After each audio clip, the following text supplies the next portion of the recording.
has the potential to be great. Prime time on a Saturday night in the marquee matchup of this College World Series. Two Titans from the SEC, the bash-happy Bulldogs of Georgia, and the Texas Longhorns, who consider Omaha their second home. Never has the road to Omaha looked like this one. It's gone! Oklahoma is super! Back-to-back blast to get it started for Texas. Absolute chaos. But there's still something about this place that brings the mayhem. Guess who just got back today? Them wild-eyed boys that have been away. The Sooners boom their way through a pair of ranked teams on the road. I'm just going to be amped up for sure. It's going to be awesome. They were asking if you were around. While Bama and shortstop Justin LeBron are eyeing the Tide's first title. This is awesome. I can't believe I'm here. Texas, the team that's been here more than anyone. Georgia, no one hits homers like the Diamond Dogs. We practice hard and then we play hard. This is the golden age of college baseball. Now that the boys are here again. The boys are back in town. The boys are back in town. Welcome to the 2026 Men's College World Series. Back in town. The boys are back in town. Indeed, the 2026 NCAA Men's College World Series presented by Capital One. And tonight in Omaha, it's not just the boys. It's the big boys, the top two teams from the SEC meeting face-to-face for the first time all year. You know, Omaha is home to a world-famous zoo. This evening, baseball fans get to see a one-of-a-kind rhinoceros on a diamond. And for Texas and their head man, Jim Schlossnagle, Omaha is old hat. But for the man making his 8th trip, wearing a crown at the end would be a first. It's time to get night 2 started. Day 2, it's a one-sided affair. Oklahoma got a phenomenally pitched game. They beat Alabama 9-0. Rager went 7 innings, didn't allow anything. And we start to eliminate teams tomorrow, 2 o'clock Eastern time, as Troy and Ole Miss play for their college baseball lives. Welcome inside, everybody. This is the one that people have circled. That's Chris Burke and, of course, Kyle Peterson. Scott Klein is here. If we have any rules questions, Chris Budden is down on the field. Pretty interesting to call Omaha your second home as a college team where all this parity exists. They've been here almost 40 times. We played this tournament 79 times, gentlemen. They've now been here 39 times. That's fairly consistent. But for Texas, have not won a national title in 2 decades. It's been since 2005. Iconic players, the kind of coaches. But Berkey, if they're going to win their 7th, they're going to have to start against the SEC champs. Yeah, and a team that kind of feels destined, really. A Georgia team that's won the SEC regular season title. They won the SEC tournament title. Now, it's a program that hasn't won it since 1990, but they got the party started in the SEC, won the league's first championship, and they are highlighted by the best player in the country, Daniel Jackson. The catcher from the Georgia Bulldogs has had a historic season, has a chance to go 30 for 30.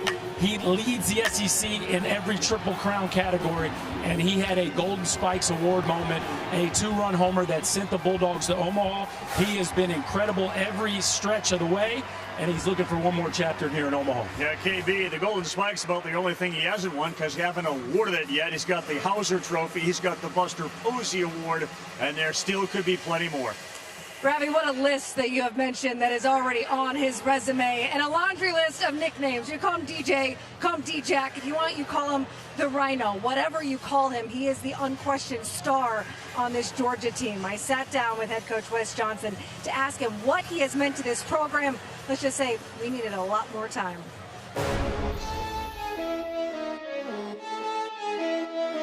Oh, Lord. We need a segment on DJ. They call it the Rhino. It's gone! Daniel Jackson! Dan is an incredible player. It is outstanding to watch him play. Driving the runs, catch behind the plate. I mean, he's doing it all, just all year long, just being the guy. It is actually crazy because it still doesn't feel real. Everything has been a dream come true, so it's awesome. There is still one more dream that he has not reached, and that's listed on his bathroom mirror. It is 30-30, 30 home runs and 30 stolen bases. He's hit 31 home runs. He's sitting at 26 stolen bases, trying just to be the second in Division I baseball to ever reach the 30-30 mark. Ravi? Yeah, he's got power to all fields as well. And by the way, he's got an OPS, he hits everything, of about 1182 against breaking balls. Well, tonight, the game within the game, he's going to see one of the best in baseball. Yeah, it'll be tested tonight. He's going to face one of the best arms really over the last 2 years in college baseball, and that's the left-hander Dylan Volantis. Last year a reliever, this year a starter. Add it all up, and it's a 2 ERA over those 2 years. An All-American each year. He will face an offense that as a team leads the country with 174 home runs. Volantis this year has given up just 2. Well, as you heard Alyssa say, man, the wind is blowing out. Homers may fly. The Rhino and his horns are ready to rock. So are the Longhorns. This should be an outstanding matchup. We'll have the first pitch when we come back.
What a night for a baseball game. Had rain delay the start of this thing about 45 minutes as you come on inside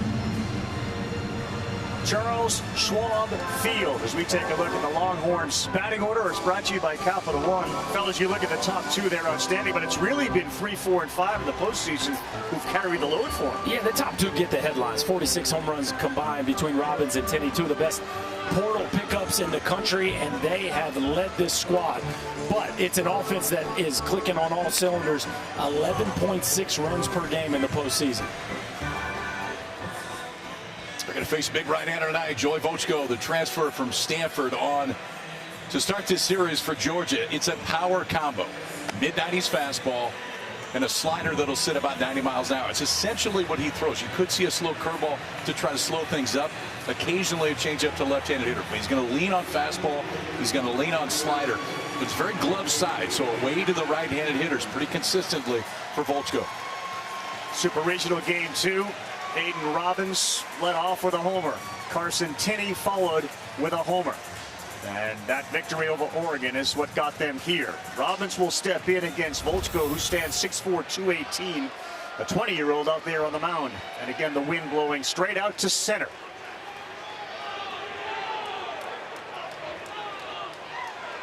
And And here we go with that first pitch in there for a strike at 94 to get things going.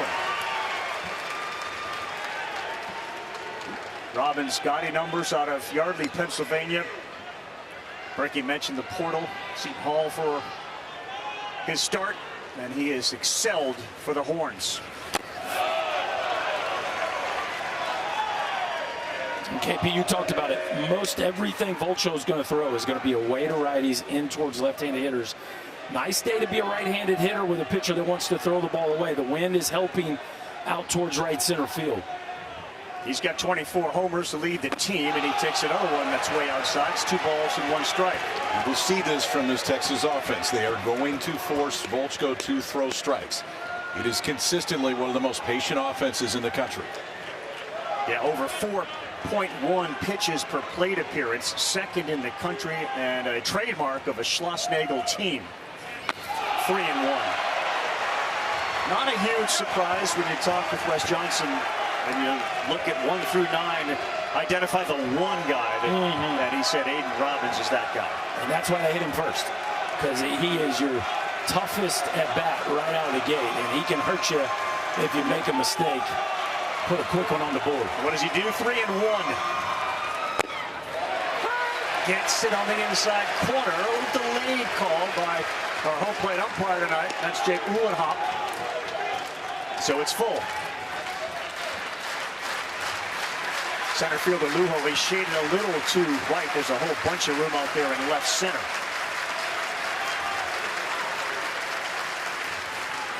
Hey, got him. What a job there by Volchko after falling behind. 3-1. Well, that last pitch is a fastball. And we just saw it at 96. The combination of that and the slider, we've seen it both already. Slider will sit between 87 and 90 miles an hour. Both movements away from the right-handers. Little velo difference. Slider has some more depth. But when he gets to 2 strikes, and this time it was 3-2, he's comfortable going to either one. Movement on that fastball at 96. Too much for Robbins to lay off. This is Carson Tinney, the catcher. That's on the corner for a strike. He's a Notre Dame transfer.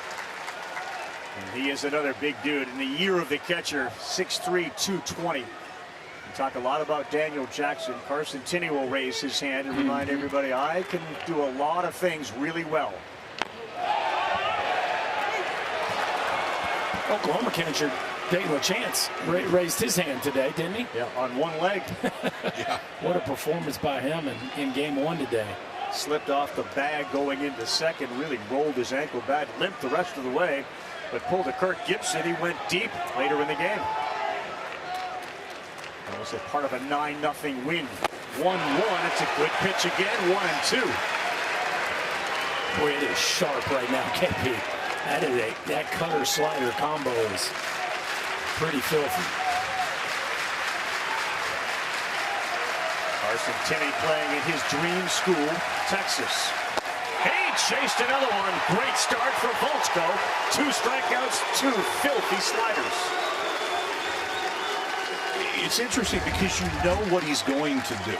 It's going to move away. You see movement on these last 2 away from Tinney. Sliders, big-time horizontal movement, both of them getting off the bat. 5 to 6 ticks less than the fastball, but same outcome right there. He goes back-to-back and punches out one of the best 1-2 punches in college baseball. Here's arguably the best freshman in the country, Anthony Pack Jr. Baseball America named him the freshman of the year, and he looks at a slider, backdoor. It's 0-1. Special talent right here. Yeah, special talent, special kid. The thought of a freshman coming into a program as famous as the Texas Longhorns and just owning a spot in the middle of the lineup, awfully impressive. We'll let him break out one out. Just saw the curveball. He doesn't throw it that much, but it's a big shape difference, big velo difference. Dropped it in there to get ahead of Pack here.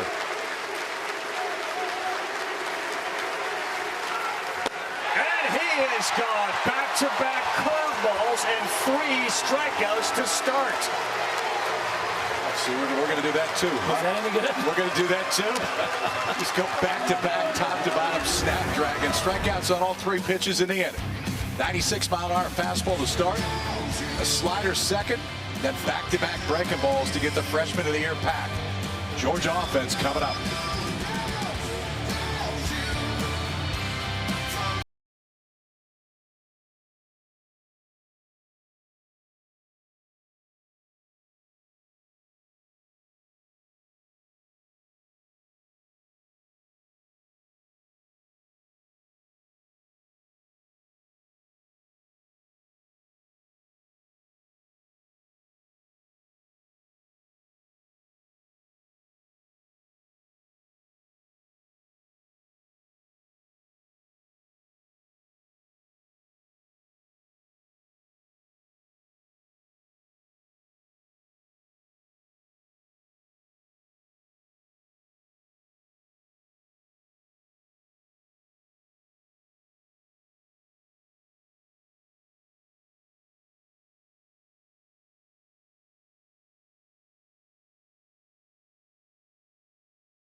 The Georgia Bulldogs had to beat the Mississippi State Bulldogs to earn their first Omaha trip since 2008, when another pack of Bulldogs, Fresno State, broke their red hearts.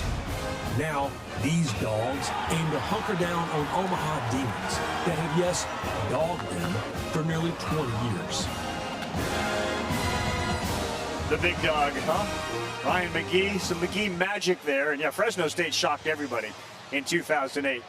And what a start there for Mr. Volchko. As we take a look at the Longhorns, I should say the Bulldogs batting order, it is presented to you by Capital One. And it starts with Trey Phelps. He, of course, made some news by getting suspended for a game in the Supers. And he will lead things off, followed by the guy we've talked a lot about in DJ, Daniel Jackson. Yeah, he leads the country in drip. Yes, and he also leads the SEC in hit by pitches. Might set a national record. A fascinating player who gets the party started for the Bulldogs. We talked Volantis off the top, and they will face the left-hander that's been so consistent all year. Has pushed into this ace role for Texas, and he fits just right. Curveball heavy, 3 pitches, 2 different fastballs off of it. 16 strikeouts with a curveball in the postseason, more than anybody else. Yeah, and going quickly, and so was Phelps, who jumped on that first one and fouled it away. Volantis, the other key to his success, KP, is the fact that he releases it from such a point that's almost some location you can't emulate. He's so tall, and he throws directly over the top.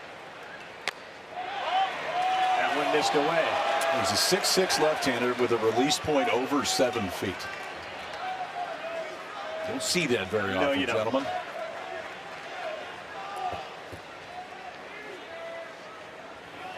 The 1-1 to Phelps, who steps in at 364, and he takes one away.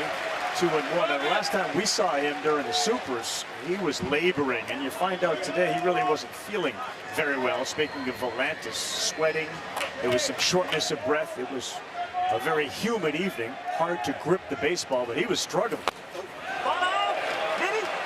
No swing, it's 3 balls and a strike. He falls behind Phelps. That was the first time all season he had walked 4 in a game. But when he needed to make a big pitch, he did it the entire night against Oregon. That's right. He needs one here on a 3-1. And he got it.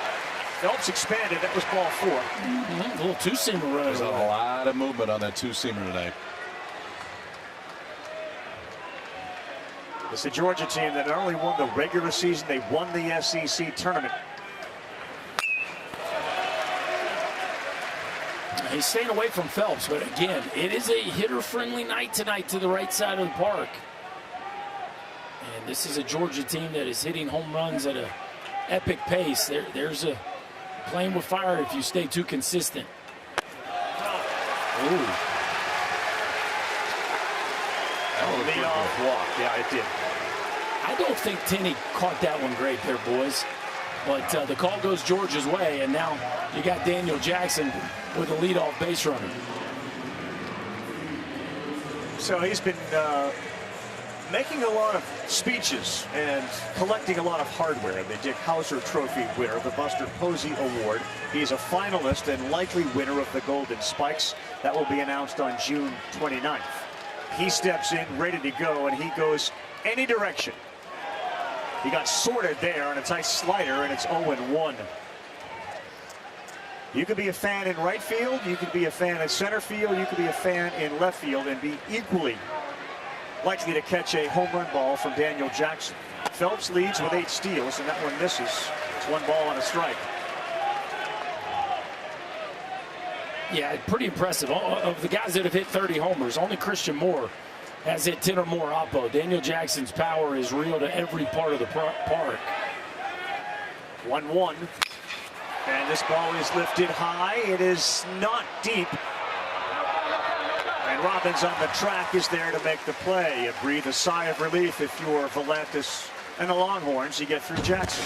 We're talking about the curveball, and it is one of the best in the entire country. He's going to show you 2 different fastballs. 4-seamers up, 2-seamers down. We've already seen that so far today. The cutter that he started Jackson off right there, but the best is that curveball. And the combination and the difference in what it gets to home plate looking like is what makes Volantis so tough to hit. The 3-hole hitter is Ryan Luho. He's the center fielder. Good speed there, and another double-digit guy. I mean, you think about it, they got 174 homers. They get 71 more homers this year than Texas does. 67 more than the next closest team here. Here, yeah. And 3rd all-time. I mean, this is an all-time great power offense that Georgia boasts.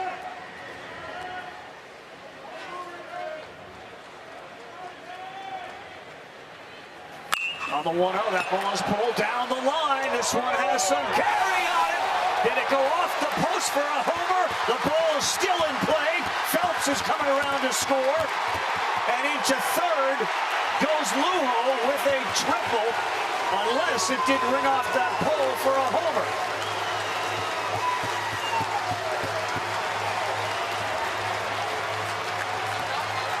A whole bunch of fans down that left field line are waving their arms as if it was a home run. The umpires are going to get together to see. This ball has to hit the pole.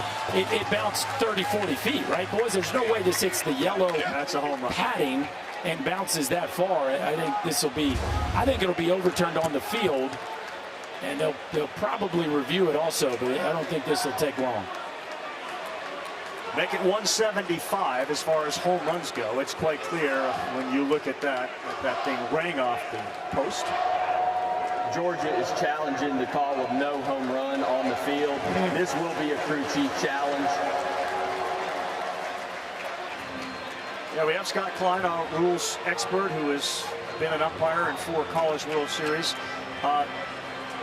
Is it just important, Scott, to clarify through review as opposed to what appeared to be very obvious to the guys in the field, I would think? They got together, guys, and they can change this on the field. Since they didn't have anything among themselves to overturn it. That was a crew challenge.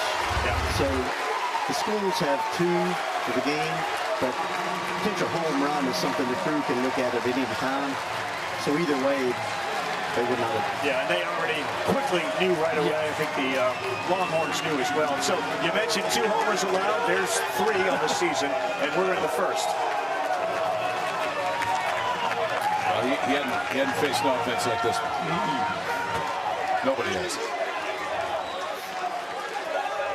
Luho's 14th, 2-0.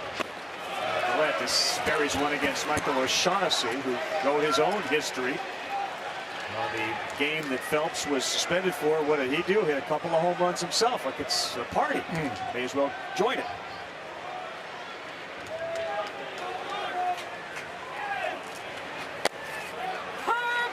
Oh, and 2. Well, that close call and got the walk-on to Phelps. It's another run. That's right. No, that's a 50-50 ball. Early goes Georgia's way. That adds another one to the tally. And again, Georgia just so explosive. He went. That's going to be a strikeout. Tinney will pop it high. Oh my goodness, a terrible mistake. He threw it over the first baseman Larson's head on a 3rd strike, and that's going to allow O'Shaughnessy to be at first. Boys, we saw this last week in Austin. There was a couple strike threes in the dirt that he lobbed to first base, and this time it gets a little hairy because he doesn't know where it is. O'Shaughnessy's a little bit in his way, and he just airmails it, not getting out wide, not throwing that thing with conviction. He tries to flight it over top of the base runner. And boy, that's a little shaky start here by the Longhorn backstop. And he's got time to create a little bit more room too there and just rip it. Yeah, just get out there and rip it. Strike one to Ishikawa. He doesn't look like he's comfortable ripping it. 100%. And so he went with the lofted ball, and that's just, well, that can't be a great feeling, especially when you got a guy on the mound that needs you to make that play. He's ahead of Ishikawa, who is a terrific two-strike pitcher. In fact, one of the best on this team. He's very difficult to strike out. You see, his hometown is Japan. He was born in Hawaii and was raised there. In fact, he signed a professional contract with the team over there to play, should he opt to go and do that. Georgia's not a team that runs a lot, but I don't know, would you take anything from Tinney's throws? No, Tinney, test him? He throws to the bases on steals with plenty of conviction. It's that drop third strike where he just looks very uncomfortable.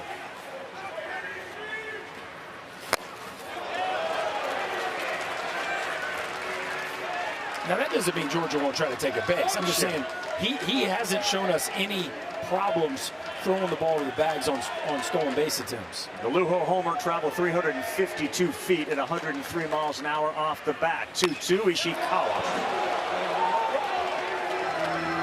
We talked about how difficult it is to strike Ishikawa out. He's walked 27 times this year. He struck out 10.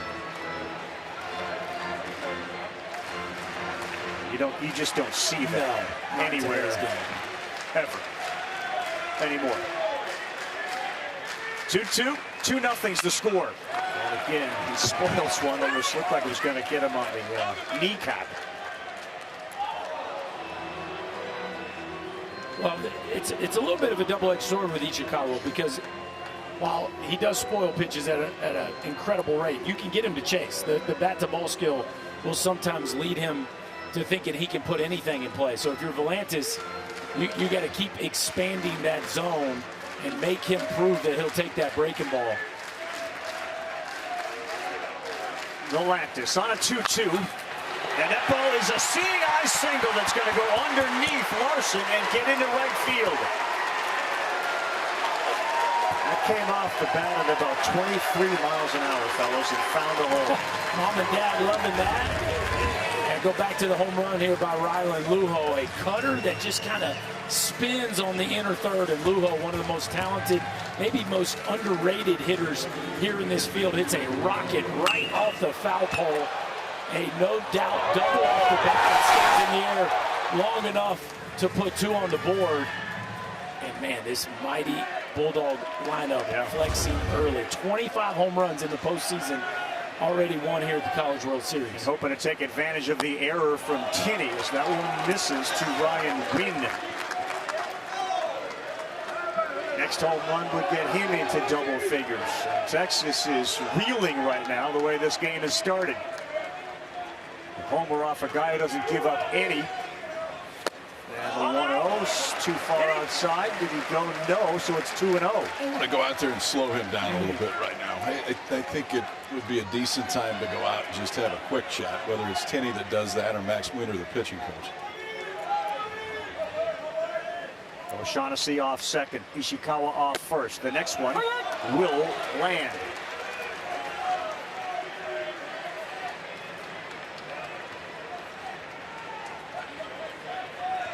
Volantis had allowed 2 runs in the first inning in 15 starts this season. 1 against Tennessee, 1 against Missouri. 2-1, popped up center field. Pendergrass sees it. Robbins is over there to help him, but it's a center fielder who makes the play. KP, is it out the same as having somebody come out to kind of settle the nerves? Yeah, I mean, listen, he works quick. I mean, he still works quick when there's guys on base. But I think sometimes they also know their dude. I mean, he's about as laid back as you're going to find, especially in situations like this. So clearly not worried about it. He comes back after 2-up count, pumps 2 straight strikes, and gets the fly ball. This is Brennan Hudson. Brad Hudson is sort of the epitome of Georgia baseball. So he has 45 hits this year, and he has 21 homers. In fact, he has 5 doubles. So he's got 26 extra base hits, more than half of his 45 hits. Well, they hunt power in the portal, and Hudson didn't get a ton of reps last year, but boy, has he exploded here in year 2. He has been on a heater in the postseason. How about 10 for 17 with 4 long balls sitting down there in the 7-hole. Quite a presence. Good start for Wes Johnson. You had a quick shot at him. Colby Branch, whose brother played earlier today, is on deck.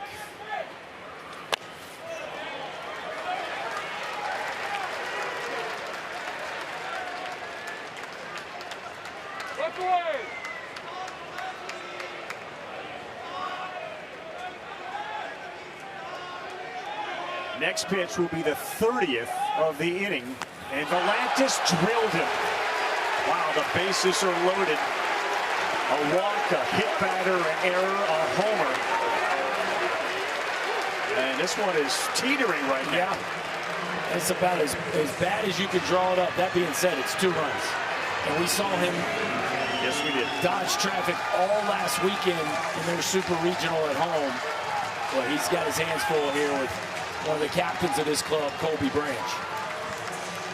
And another guy with 19 home runs. The shortstop batting just shy of 300. O'Shaughnessy, Ishikawa, and Hudson, the base runners. It's 0-1.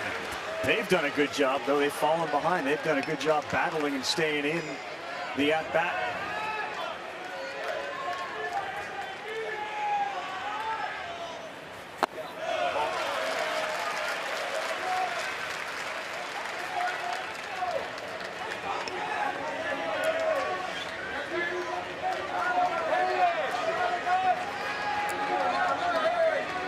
Of them with the bases loaded. 1-1. No. 1-2. It's 2 behemoths battling with each other, and a chance for one to deliver a big blow. And Colby Branch can do anything behind 1-2. He chased, it got away from Tinney. They got trouble everywhere. He throws, that goes into right field. O'Shaughnessy is in, following him is Ishikawa. They get 2, and the nightmare continues for the Horns. It's 4-0. Was there a play for Tinney? Yes. To go home? Was Volantis there? Yeah, I think everything it started going pretty quick. I mean, you get the swing and miss that you want to get some away, but watch the base runner and who the base runner is. That's O'Shaughnessy. You've got time to make that play at home, and it's a much shorter throw. We've already talked about the challenges Tinney has had throwing to first. I think a much better chance if you go home right there. Instead, 2 more runs score on the strikeout. Georgia's going to send all 9 to the plate here in the first. But it's just not a play you see very often where you're throwing it to the pitcher for a force out because of the bases loaded in a 3rd out situation. But it was available. We got sour power. Think about this now. They have now scored 3 runs, and 2 of their biggest plays have been strikeouts. Excuse me, 4 runs. Yeah, and 2 of their biggest plays have been strikeouts. Volantis has given up 2 home runs coming in this game. He's given up 1 in this inning. Carson Tinney had made 2 errors the entire season. He's made 2 errors in the first inning already. He scored that, a strikeout, a wild pitch, and then an error on the catcher. His second, as KP just said, of the inning. He's breathing heavily again for a different reason than his last start against Oregon. So it's now 2nd and 3rd. Larson's okay, because that was a risky effort to make a catch.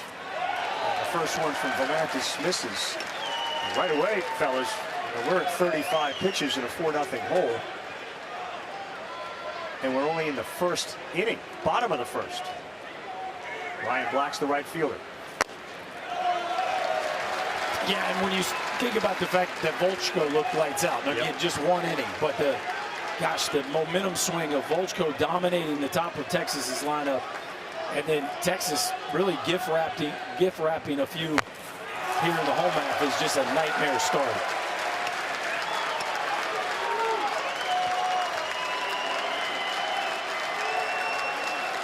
We haven't had 4 runs scored in the first inning of an opener since UCLA did it in 2012 when nobody was scoring. Ooh. 3-1.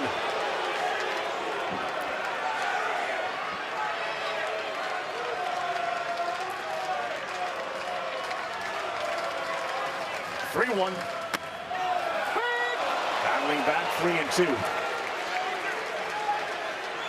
Trey Phelps is the leadoff hitter. He would be due up next.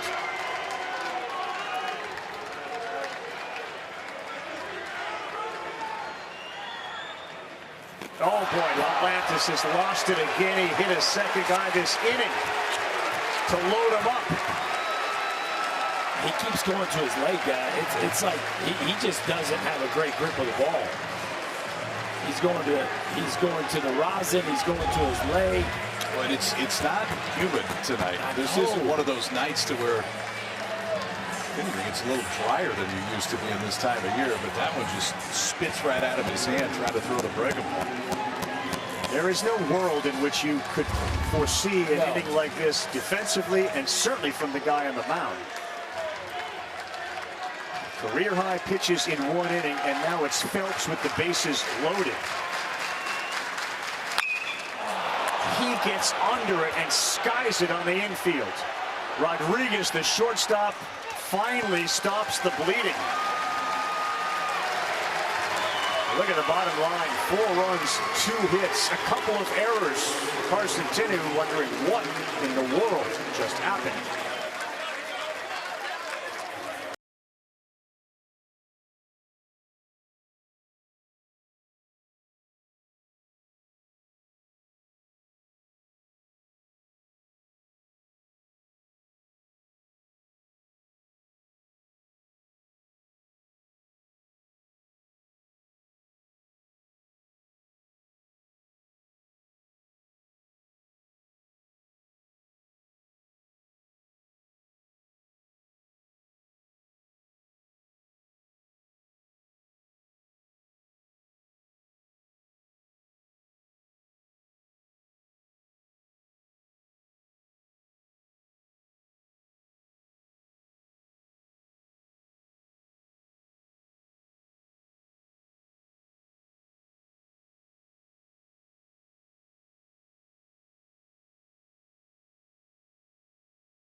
Not a first inning we see very often with Texas out there defensively. And Carson Tini been so good defensively all year.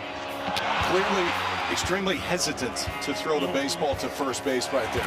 Didn't clear enough room down. He could have gone home.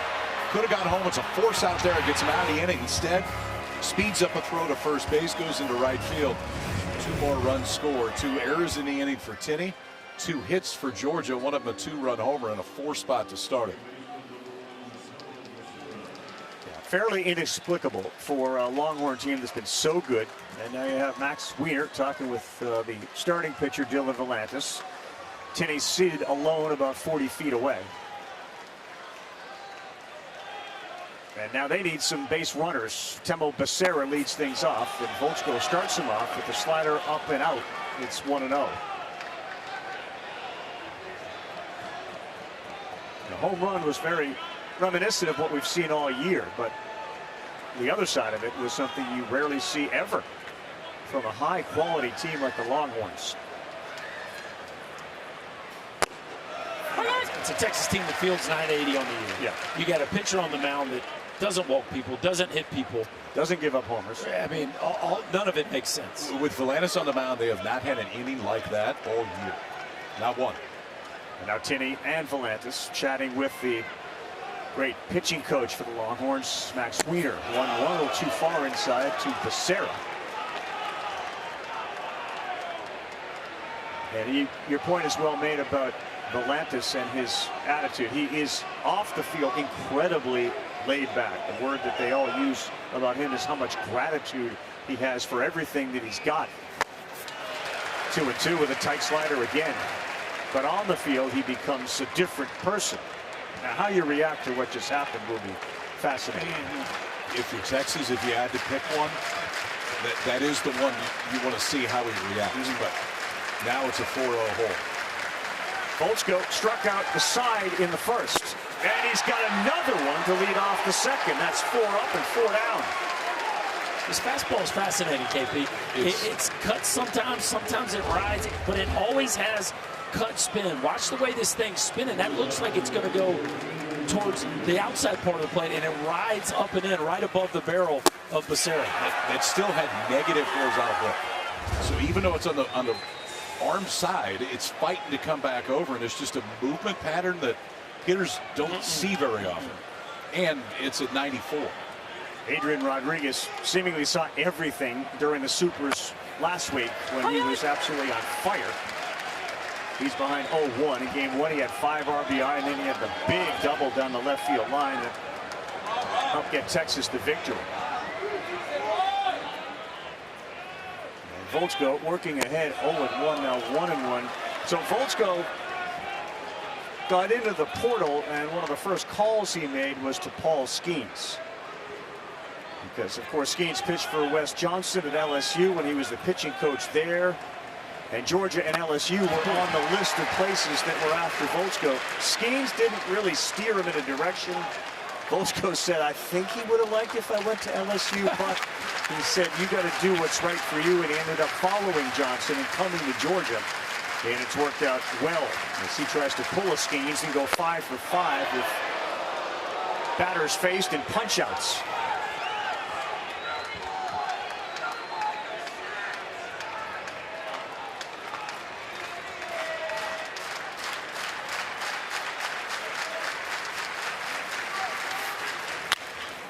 That one is too late. It's going to get down, and Adrian Rodriguez, A-Rod, continues his hot postseason with a single.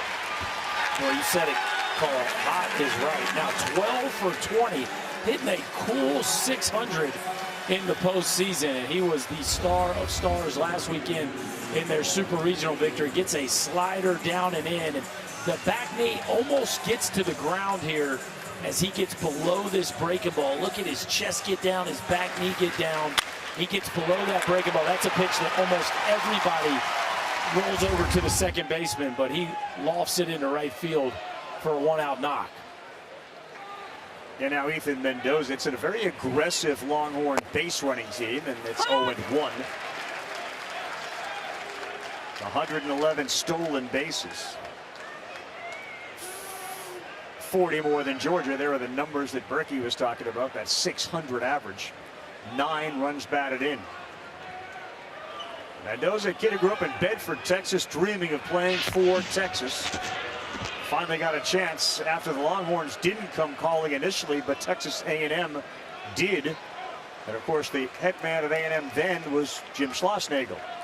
And he said, appreciate that, but no thank you. I can't do that. I will play for Texas, not A&M. He's going, and he stole that base on the pitcher. What a read there by Rodriguez, who steals his 14th. When you talk about Texas, you talk about the pitching, you talk about the power. Not a lot of people realize they have 110 stolen bases. Watch this momentum. Shuffle, it's almost like stealing third. Shuffle, shuffle, go. And that is a tell they have on Volchko right there. You could tell Rodriguez was hunting something. Oh boy, we just had a violation on Mendoza, and he's called out. Home plate umpire pointed to his wrist, Jake Uhlenhop, and that is strikeout number 5 for Volchko, who didn't have to throw one. Got to be set in the box when that pitch clock is at 8. And this one was honestly the second one. That's the right call. Schloss didn't even think about arguing that. No. Yeah. Scott Klein, you have a thought on that? Nope, he nailed it, guys. Got to be eyes up alert with 8 seconds. You got it, Kyle. 5 strikeouts. This is Larson. Back up the middle, and boy, I'm not sure he even saw it go in the glove, but Volchko was there to snare it. He had a couple of security blankets behind him in Branch and Wynn, but that's the way it's gone so far for Volchko and the Dogs. Look at 2 innings right there, 5 punch-outs, and do this. Well, athlete looking at you right there. Flipping over first 2 scoreless for Joey Volchko to start.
Now, Rhino alert. Daniel Jackson is coming to the plate one more time. He's been elite through the entire season. And there have been very few that have ever gone 25-25. He was the first catcher, 6th player in the history of the NCAA to go 25 steals and 25 homers in a season. He has since added to those totals. Volantis really needs a quick inning here, and he buries that first one. It's 1-0. Well, the Triple Crown piece is incredible as well. Only the 3rd player ever. Palmeiro, Rooker, those are 2 decent names. Yep. And he's essentially got it locked up. It will technically last throughout the College World Series. His teammate, Rylan Luo, is the one that's closest to him. The Bulldogs have the top 3 hitters in the SEC, and they hit 1, 2, and 3 in the order. But we're not kidding when we say historic season. It is one of the best college baseball has ever seen. 1-1 from the lanky lefty. Up the middle, gloved over there by Rodriguez. Oh, what a play! Have a game to start for Rodriguez with a hit and now a whip gem at short. Boy, A-Rod has really burst onto the scene this postseason. Fully healthy now and playing like a star. The range to get to this ball, but then you got to have the arm strength to finish it off. We know DJ can run, and watch how quickly he gets to his feet. You can't worry about the grip, and then rip it over there accurately. Nice job by Larson to finish it off, and boys, that is a big first out for Dylan Volantis. His transfer from glove to hand to throw was impeccable as Luo steps in. And this one is lifted to shallow center field. Pack and Robbins are coming. Pack, the center fielder, makes the play. Pendergrass, I should say. KB? Carl, after that long first inning, Dylan Volantis went into the dugout, had a long conversation with pitching coach Max Wiener. And honestly, Max Wiener listening to him the majority of the time. They discussed the mechanics involving his right leg. But for Dylan, there was no outward frustration. The 2 of them remained incredibly positive. And then Carson Tinney came and had a long conversation with Max Wiener as well. Yeah, KP, you mentioned the right leg. Maybe there's something you can show us what it was you were referring to if he's still doing it. You got 2 quick outs here, and that first pitch to O'Shaughnessy misses.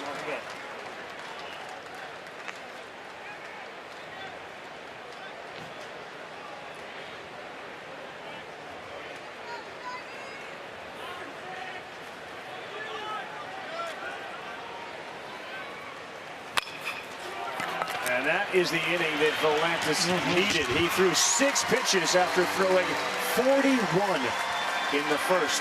A little different conversation this half.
Yeah, we love positive vibes.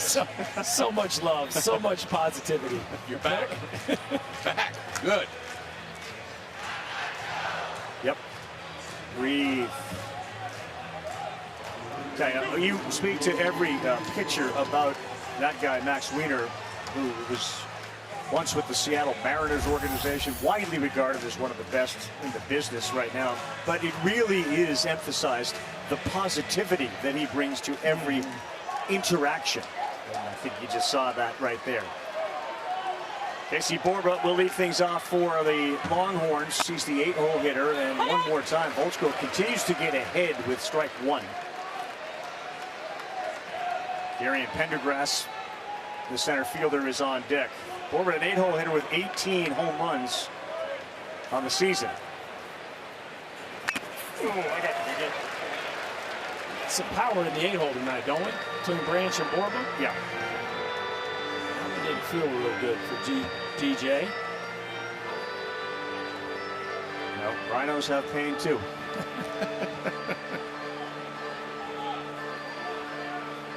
But in speaking with Wiener, and really any pitching coach, but certainly emphasized by both of these programs, getting ahead, winning the 0-0 count, which is what Volchko has done so far through 2 innings plus.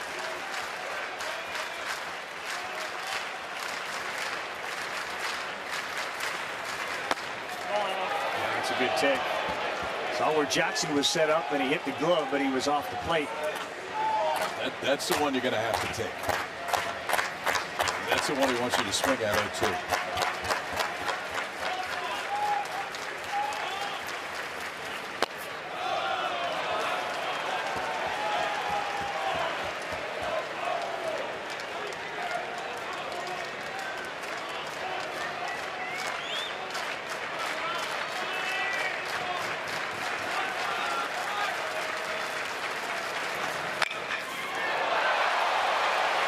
He's either striking him out or they're hitting it right back to him. He's being very selfish, Kyle. It's okay. He can do that. Punch out 5 and then retire the other 2 yourself. This is that one where off the bat, you think it's just ripped. And then you got to wait a second for it to get there. Off the end of the bat, so it misses the barrel. Watch your reaction to Volchko. Thinks it's going to get there a little bit quicker than just wait for it to pop right in the middle. Pretty cool. Yeah. Those are the comfy ones. Always nice when it falls Finds right your into glove. your glove. Pendergrass looks at strike 1.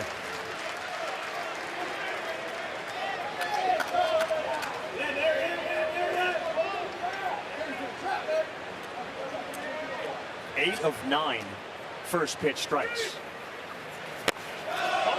You just have to win that battle against Texas because you know they're going to be patient. You know they're going to wait you out. Their entire goal is to drive up your pitch count and get deep into at-bats. And so when you win strike one, you got a real chance.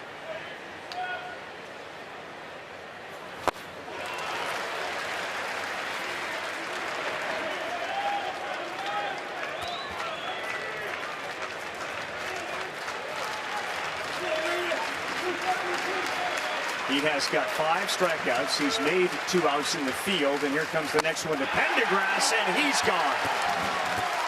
Volchko, 6 strikeouts, 2 down in the 3rd. He's spinning the baseball a little bit right now, Christopher.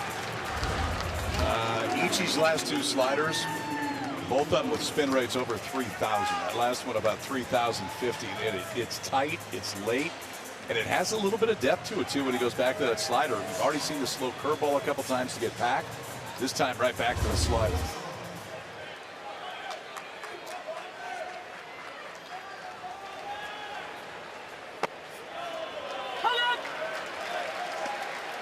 Pretty impressive, fellas. 9 of 10. That's the game plan going in. But Johnson has said we need to pound the strike zone. Don't be afraid. He said you got to be aggressive against teams that are a little more passive, and he's doing just that. Boy. And we've seen 3+ pitches. The cut fastball, the true slider, and the curveball. All of them have been electric tonight.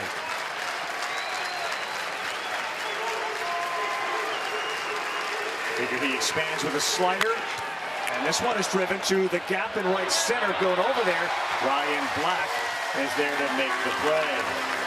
Well, son Joey's doing well. Mom Sandy very pleased. Give me a high five. We're going bottom 3. Georgia 4, Texas nothing.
Welcome back to the 2026 Men's College World Series presented by Capital One. Joined now by Jim Schlossnagle. For Dylan Volantis, who goes back out there for the 2nd inning. What do you see differently after laboring in the 1st? 2 more strikes. You know, the one we talked about, can't be afraid to throw the ball in the strike zone.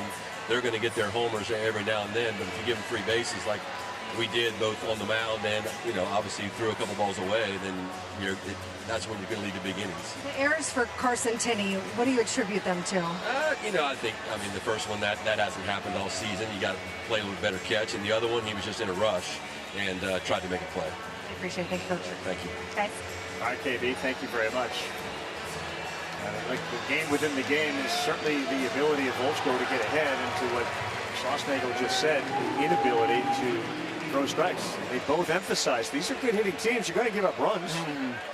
It's the free bases typically in games like this that kill you. Hit 2 guys too. I mean, the leadoff walk, he hit 2 guys, and obviously 2 errors. Sun setting behind Charles Schwab here in Omaha, Nebraska. Oh.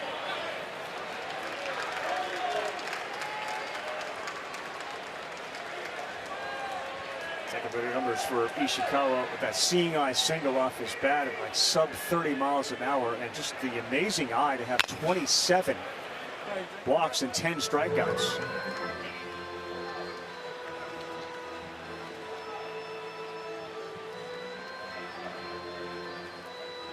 And very steady, and there's a real good chance, guys, he goes back to Japan with a professional contract to play baseball.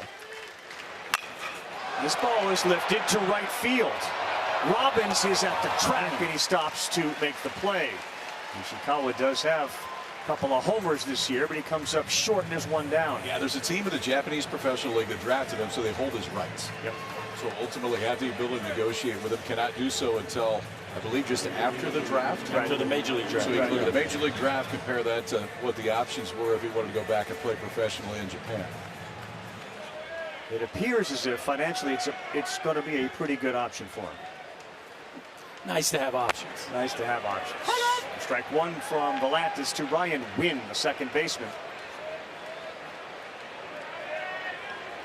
We're in the third. It was a wild first inning, if you didn't see it, in which Georgia got all their runs. He dropped down and went a little Chris Sale sidearm there, and he threw a strike.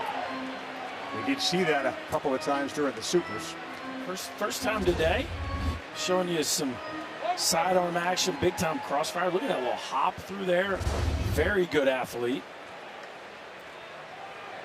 You got to start playing water polo in California, did Volantis, a goalie in water polo. And boy, hit another one. The third hit batter of the night for Volantis.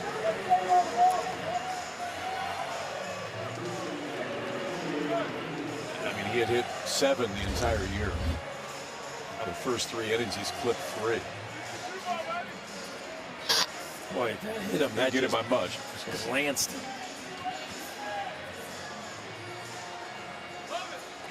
Did it hit the batting glove?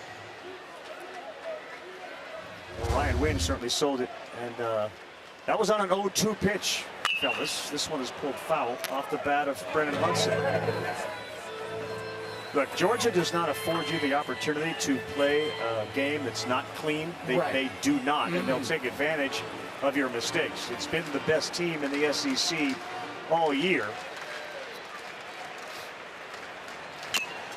Well, and currently they're providing no free bases because their pitcher is lights out right now. Yeah. So you're giving the best offense left in the country.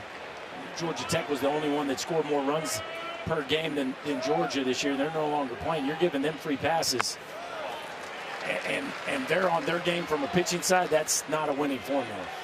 No, and in fact, they have one loss this year when they led by 4 or more runs. They led Ole Miss 8-0 on April 25th and ended up losing that game. They just don't have that happen very often.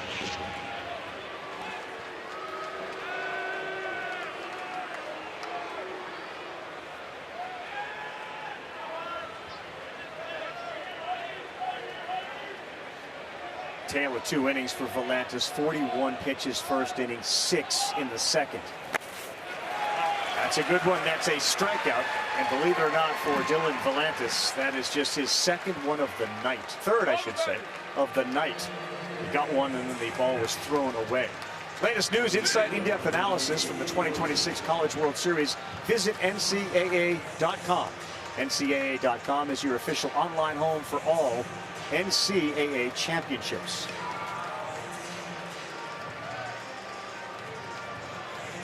Colby Branch, what an event for the Branch family to have 2 boys playing on different teams in Omaha at the College World Series. That's wild, isn't it? Yeah, you think we got the split jerseys? We got the split jersey working tomorrow. Yeah. We might get that matchup. 9-0 Oklahoma win today. Would that be a tough spot as a parent or a great spot as a parent? You root for both teams when they hit. They went to switch their unis up too. They were all OU in the first game, and now we're all Georgia in the 7th. Something tells me they played some pretty good wiffle ball in the Branch backyard. Yeah. They had broke a few lamps in the living room too.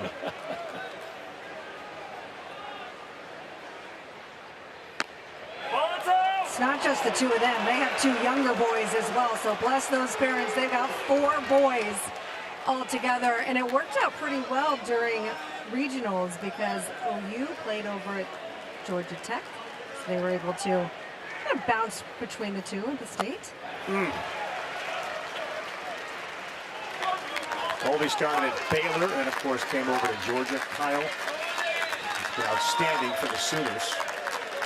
Lovejoy High School in Texas, they were a shortstop, second base duo. And now both playing on SEC teams. 2-2, chase and gone. 4 strikeouts in the game, and he is seemingly settled in spite of that hit by pitch. Carson Tenney, a little redemption plate appearance coming up when we come back.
Hey boys, the NCAA Men's College World Series is presented by Capital One. What's in your wallet? Well, that guy was money today. Raker was outstanding. This is the home run from Dayton LaChance, a 2-run shot, and again on one ankle, literally twisted it early in the game, hung around. They won 9-zip. Largest shutout at the College World Series since 2002 in an opener. As the old bridge is just another gorgeous scene tonight. Back in the ballpark hasn't been very pretty for Texas, but it has been for Volchko, who again starts him off with a strike. 10 of 11 hitters he's gone 0-1 on.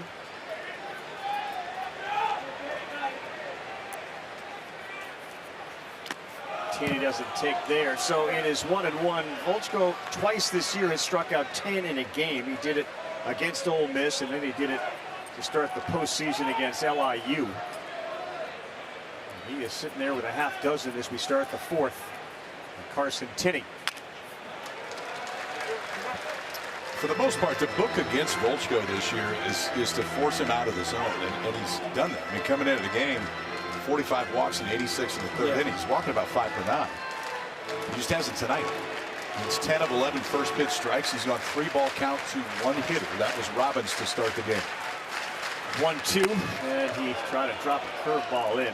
Yeah, led the SEC in walks. I mean, this is a guy that, yes, it's plus stuff, it's power stuff, but he's been a bit of an enigma because you can see him strike out the side, and then it can get wobbly quickly. But we have not seen the bad side so far in this one. No, there's been no wobbly. There's been a lot of fat.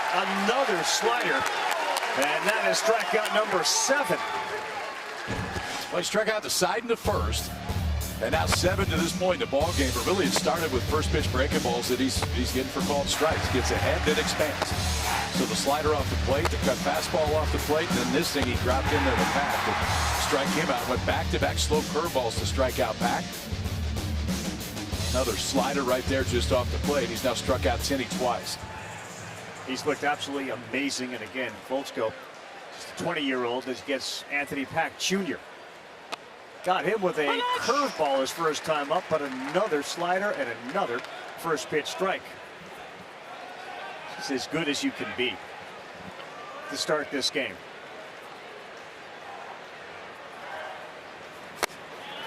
It seems like every year we come to College World Series. Yep. And there is a pitcher or two that not only performs at a level that's higher than their season would suggest, but also impresses so much that major league teams just can't ignore the talent He got another one, and Pack didn't even look behind him to see that the ball had dribbled away from Jackson.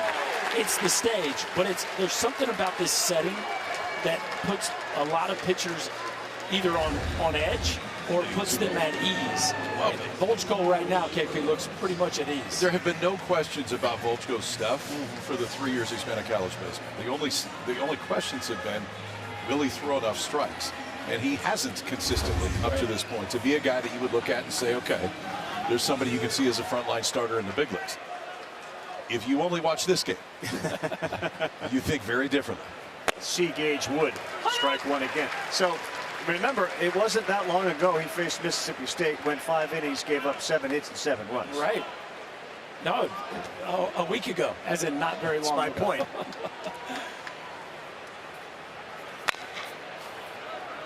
Well, we saw it with Ty Floyd. We saw it with Cade Horton. Even Thatcher Hurd that year for LSU was so good, right? And there are pitchers that come here and for whatever reason just find their groove. And Volchko certainly early in this ball game would fit that description. Gonna get another on the 0-2, and no. Becerra was one of the victims. He struck out in the second. Struck out 3 in the first, 2 in the second, 1 in the third. He's got 2 more here. Joey Volchko. Give him 9. Temo Becerra frozen.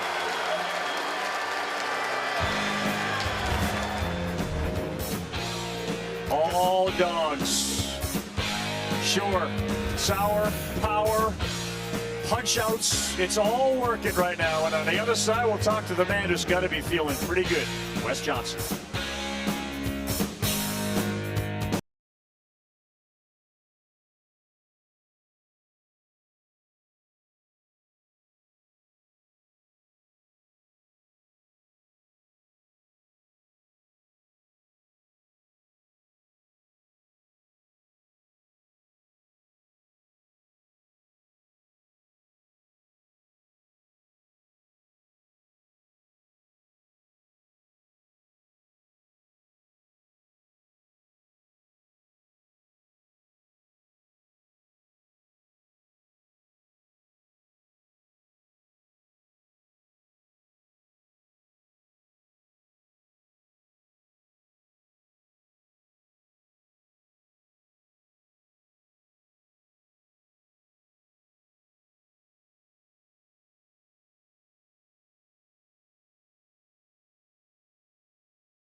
Welcome back to the 2026 Men's College World Series presented by Capital One. Joined now with the head Bulldog, Wes Johnson. 9 strikeouts. What's working for Joey Volchko so far? Yeah, we're really attacking the zone with strike one.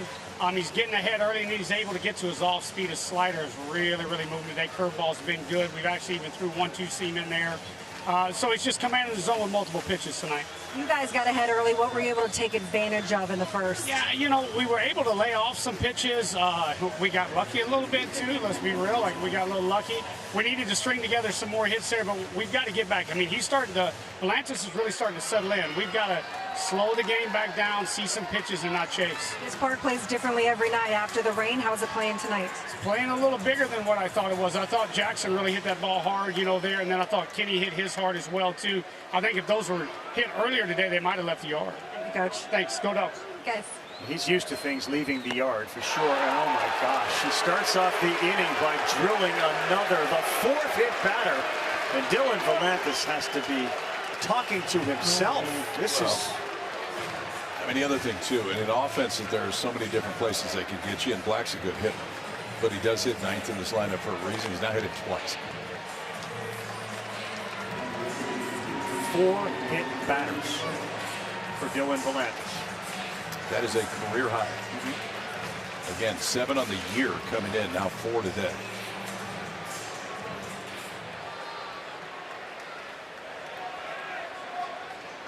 Previous career high in a game was 2 against Auburn last year. And now you bring Trey Phelps up. And he looks at strike one at 91. You will not see a radar gun exploding with 98, 99 mile an hour velocity.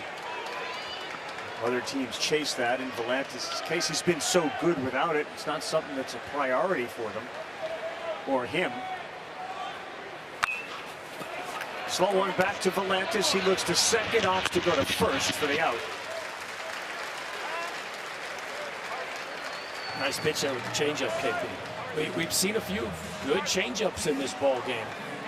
And yes, the runner advances to second base, but it almost in a way looks like Volantis is more comfortable versus the righties. Yeah, and he doesn't throw that one much this year. I mean, he's thrown the changeup against righties 6 or 7% of the time, so it's not something he goes back to. There are these nights, though, to where you're looking for that one that maybe is a little bit different from the one that you generally go to. Stolen out right there. No danger. First base is open. Daniel Jackson is stepping to the plate. He's been outstanding in every facet of the game, including having an OPS with runners in scoring position of 1278.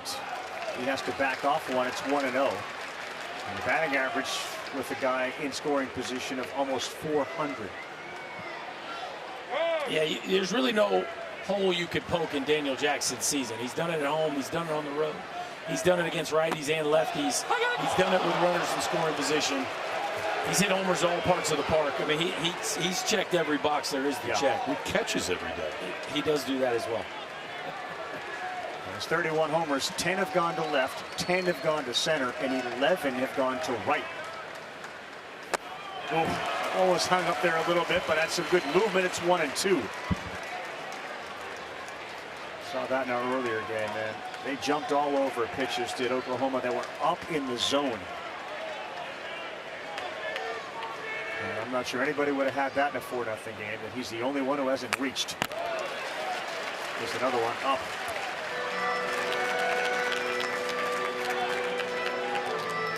Yeah. Yes. Fair. Understood.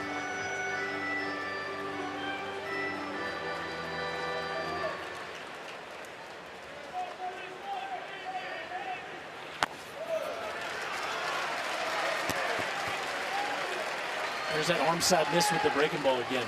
And again, 3 of the 4 hit by pitches have been against left-handed hitters. And most of them on breaking balls like that, where the ball has been a fastball too, but he just missing arm side.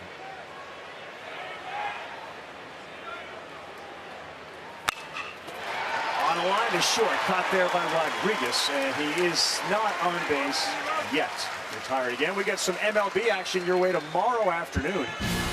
Tune in to see the Cubs and the Giants in San Francisco, 3 Eastern time on ABC. You can also stream it on the ESPN app. Logan Webb, 3-4, 388 ERA. One of that guy's favorite pitchers to watch. He grew up watching Lincecum, Matt Cain. Now he watches Logan Webb. And Logan Webb may be watching Volchko tonight. You know who you missed on the Giants legends? How about Madison Bumgarner? And I got a little Bumgarner vibe from Cord Rager. Like, I'm getting that kind of feel from just that big old donkey standing out there ripping 97 with a... You want him on your side, I'll tell you that. No matter what you're doing, you want him on your side. Popped up. This one might be playable right to that longhorn. Now it's going back towards the field, and Larson couldn't come up with it. That thing hovered over the Texas dugout and then started moving back towards the field, and Larson overran it. He got caught peeking late, and you know, we say it every year. There's so much foul territory here. Watch this peak late, and this one last look here. Next thing you know, that ball spins back like it always does. And that last glance, the ball spins back, and he's not under. Larson's played the outfield most of his career. He knows how to track down a baseball, but I just think he got caught thinking about that dugout. When he took his eyes off, he lost it. You will not play at a college stadium in the country that has this much foul territory down the first and third base line. Yeah, but again, we've seen that in this ballpark cost teams another chance for Lujo with a runner out there at second base. We had a great angle for that. And I'm telling you, that thing probably moved 15 feet back towards the infield. But anybody that's ever played the corners knows that. Anytime the ball gets towards the the edge of the park. It always fades back to you. The backspin on the baseball always brings it back to you. Larson's still learning first base. Luo chases one. Tinney's got it. Let's see about the throw. Yeah, there's a little more authority as he fires it down to first base. 4-0. Texas looking for some offense.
The expectations that we have here are go win a national championship. Georgia's headed back to the College World Series.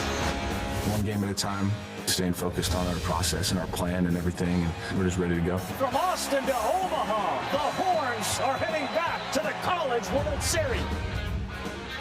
These are the two teams, science seed there. Georgia, Texas, number 6. You take a look at all the teams still remaining. Number 7, Alabama got rolled today by Oklahoma. On the other side, West Virginia, North Carolina, both win. They'll play tomorrow night, 7 o'clock Eastern time at Troy and Ole Miss to see which season comes to an end. We'll start things off at 2 Eastern time. Our finals, that's 2 out of 3, June 20th for game 1. Volchko back on the mound, and did he get a swing there? No. So he does not get ahead 0-1. Fellas, he has thrown 38 of his now 53 pitches for strikes. That's about 73%.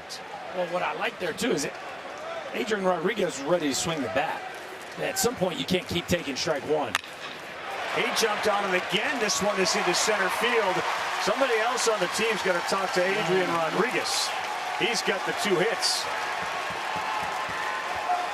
I do think you'll see them more aggressive this inning. Like, they have to have a conversation in the dugout. Guys, we keep taking the first pitch. We keep falling behind 0-1. This ain't working. I know what the book said. Yeah. We're going to tear out the first page of the book right now. We're going to move to chapter 2 and maybe try a little bit different approach. If Volchko hadn't struck out 9 to this point, we'd be talking a lot about what Adrian Rodriguez is doing in this postseason. That's another hit. He's 13 for 21.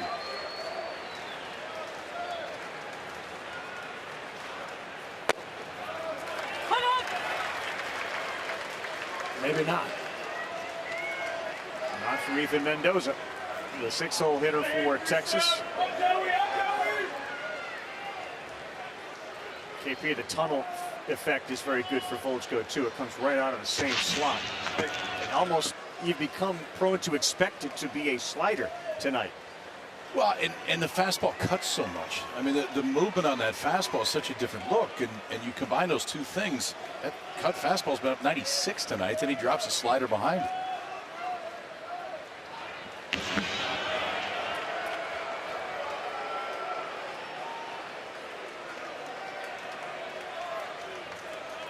So the numbers for A-Rod. Adrian Rodriguez, 14 out of 18 on the season, stolen bases, including one earlier tonight. They come to Mendoza, and he fouls it off.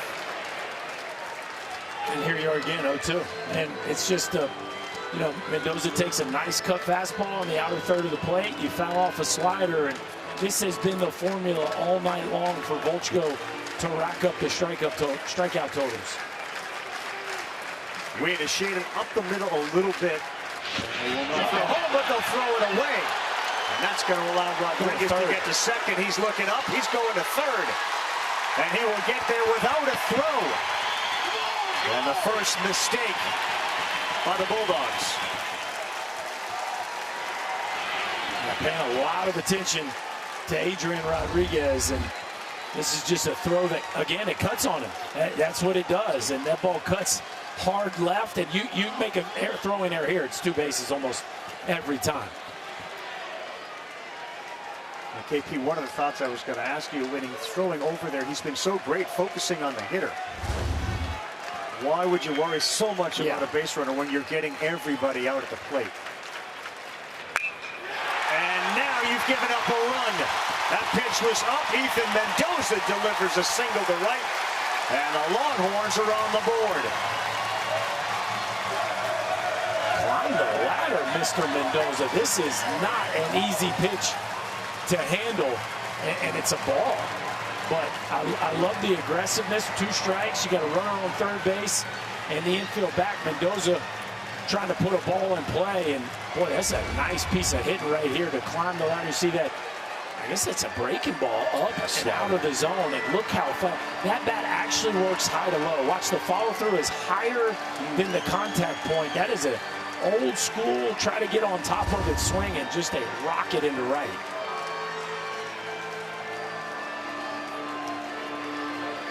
Well, everything had been going so well, and then an attempt to pick off there of Rodriguez.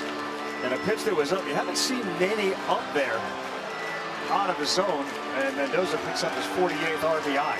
You talk to spin, and even with that lower slot that Volchko has, when that slider has depth, he finishes over the top. Watch where this hand finishes this time.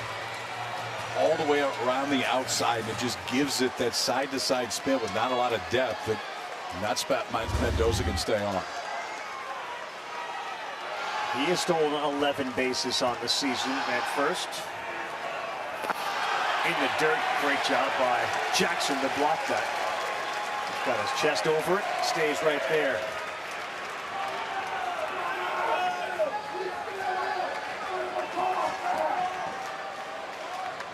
Trying to take advantage of the mistake. It's the bottom third of the order. Casey Borba, home run hitter on deck. Nobody out. They got 1 run in. And Larson, double play ball right at Branch. He'll step, he'll throw, and it's an easy one for him.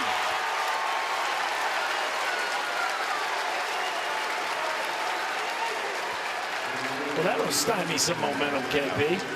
And kind of surprisingly, too, because what the stuff profile is, I think it's more because of the slider. Volchko's ground ball percentage is actually pretty good. It's about 50% this year.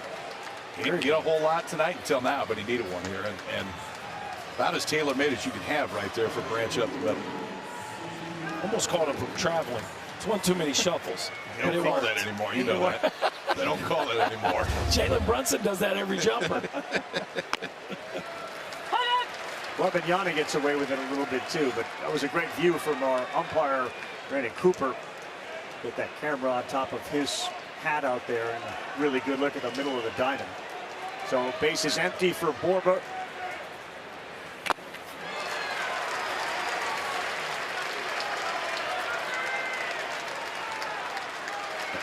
Half of his home runs have been hit with the bases empty. It's been a quiet inning as far as strikeouts go. Sitting at 9 is Volchko. He's got 2 strikes on Borba. He has struck out 77 times this year. Not there, but it's foul.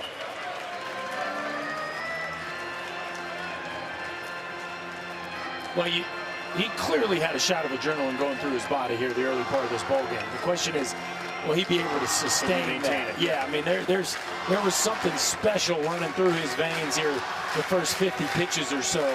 Maybe not quite as electric here in the 5th.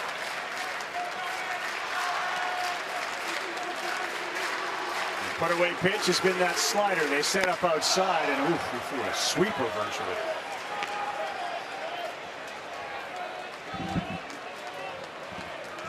And it may major league average on spin rate is what, 2,400?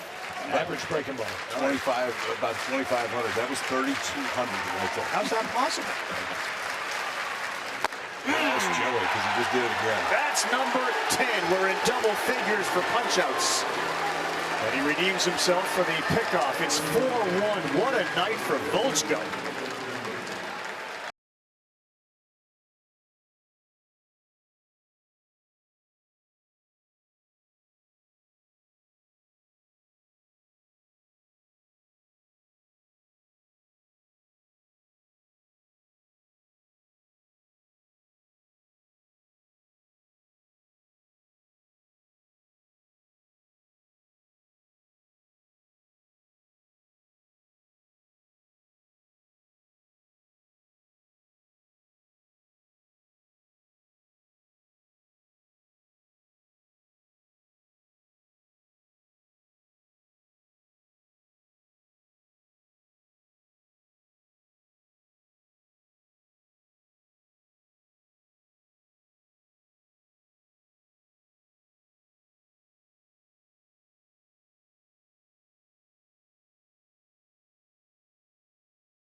There's nothing like an SEC Saturday. Classic matchups, championship stakes, big-name quarterbacks. Oh, wait. This is June with a different kind of hits, but with that same big-time SEC Saturday feel. Amen to that, Mr. McGee. You got that right. And Kirby knows as well. This is the place to be on a Saturday night in Omaha with an entire side of a bracket dedicated to the conference. 5 SEC teams here. The conference has won the last 6 College World Series. That man knows success on Saturday, and right now his Bulldogs are up 4-1.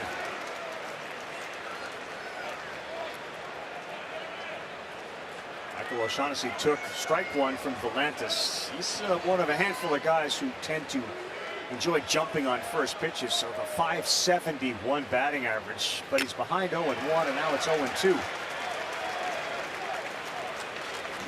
You've seen a difference in Volantis. I know he did hit a batter again in the last half, KP, but Wes Johnson kind of said, hey, he's found it. He's found it. Yeah, he's found it. He's too good. He's going to find it if you don't knock him out.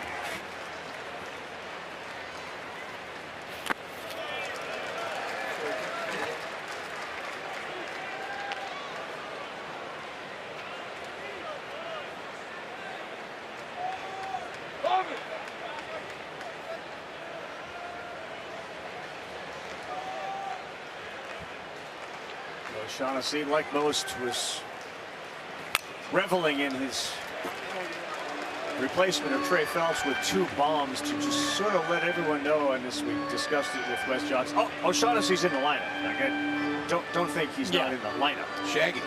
Well, it's been an interesting journey for old Shaggy. He had a really rough SEC tournament to the point where he was out of the lineup to start the regional. Didn't get in the regional until Trey Phelps got thrown out, and all he's done since then is hit 4 home runs. Shaggy just got punched out, though. His nickname with O'Shaughnessy is shortening. He gets Shaggy. That is Volantis' 6th strikeout tonight. No, and this one hasn't been as good as we've seen it this year, but he is starting to find it more. That is that curveball that we talked about that makes Volantis so dangerous over the course of it. See that look left on left, and a great look from behind home plate. Jake Uhlenhop. Struggled in the first. We know that. 41 pitches. Since then, just 39 to get 10 outs. He's giving them a chance right now. Yep. Keeping him in it is right for Ishikawa, who looks at ball 1 up. What's interesting, 2 hits. Ishikawa hit one about 12 miles an hour in the 4-hole. Right. obviously, Lujo hit the ball off the foul pole. Really, other than that, Daniel Jackson's the only guy in the lineup that hits the ball hard. He flew out deep to right center field, and then Rodriguez stole a hit from him. And then his last at bat, he lined out. Like they really haven't barreled any balls up. Now, some of that's because there's been the free passes, but you just get that feeling they're going to be ruining that first inning for the unearned runs that they allow. I don't know how you don't. On the 1-1, Ishikawa lifts one high. This should be playable in foul territory. Larson camps under it, and Ishikawa, the Seattle University transfer, is retired for the second out. Atlantis got a 1-2-3 in the second after facing 10 in the first. And after the first, I don't know, maybe, 86, 87 pitches to get through the fifth inning after throwing, 40? It was 41 the first. In the first. Yeah.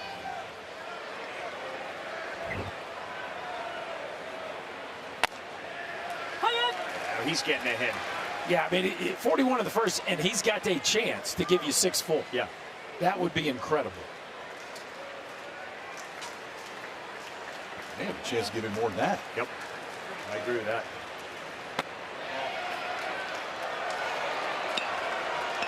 Outside to win a little. There we go. Get it going. Tarps are off. They're trying to get their buddies to join in. Small group so far. It'll grow. It's like the beach ball thing here. It'll grow. Lifted high to center field. Pendergrass is now under it, and he will be there to make the play. Yeah, shirts are coming off. Strikeouts are rising. Voltzko's been outstanding. He's got 10 when we come back to Omaha at the College World Series.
Shout out Sour Power, shout out Buc-ee's, and certainly shout out Charles Schwab Field here in Omaha, Nebraska for the College World Series. As we are just about set to get to the 6th inning on our second day of action. Eliminations begin tomorrow. And Joey Voltzko is back on the mound. So there's a billion articles out there, and Berkey is famous for kind of diving into the weeds of statistical breakdowns, etc. There was this article on Medium, as our first beach ball comes in, written by Danny Barron, and it talked about, and it gets into weeds about Voltzko and his throwing and supination and pronation, and the idea that his arm angle doesn't allow him to really backspin the baseball. It's ultimately a cutter. And it's such an outlier oddity that the hitters just haven't seen it. Yeah, and the way it moves, the profile with which it moves, and the slot with which it comes from, there's not a lot of barrels. And the way the ball spins tells the hitter it's going to do something, and the ball sometimes reacts in a different direction. And to that point, it doesn't have a lot of ride. I mean, we're talking about these, guys throwing 95, 96 with the fastballs, like really high ride fastballs that have a deuce vertical break around 20. Right, so also his is like 8. In this article, it suggests it's 5 inches of lift and -2 of horizontal. Yeah. He's been living negative horizontal the whole game. For people, so what does that mean for people? Well, putting it in simplest terms, it means it's moving glove side, so it's moving into a left-handed hitter. Pendergrass on an easy one to first, so we'll just stand right here and we will have our first base ump say easy. I got Kirby Smart here, but we don't need to run drills. But what it also does is it does something different than the vast majority of fastballs that hitters see. So you spend your whole life looking at fastballs that move in a fairly normal direction, and then this cat rolls out there tonight, and you're like, we haven't seen too many of these. You can dial up your, whatever that machine is, that they can spin it all the different ways they want to.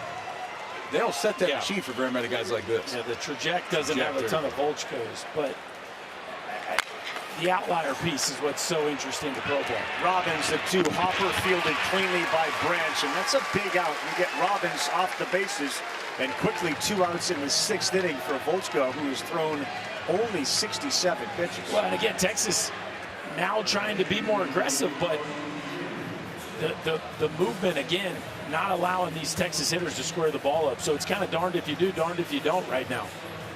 This really is, it's one of those, we talked about the guys earlier, whether it's Horton, but Gage Wood last year, I named 4 or 5 guys that have come in here and literally have made 7 figures in the time that they are in Omaha. And this could be one of those outings for Volchko, because if you can believe that you can turn this into consistently throwing strikes, it works.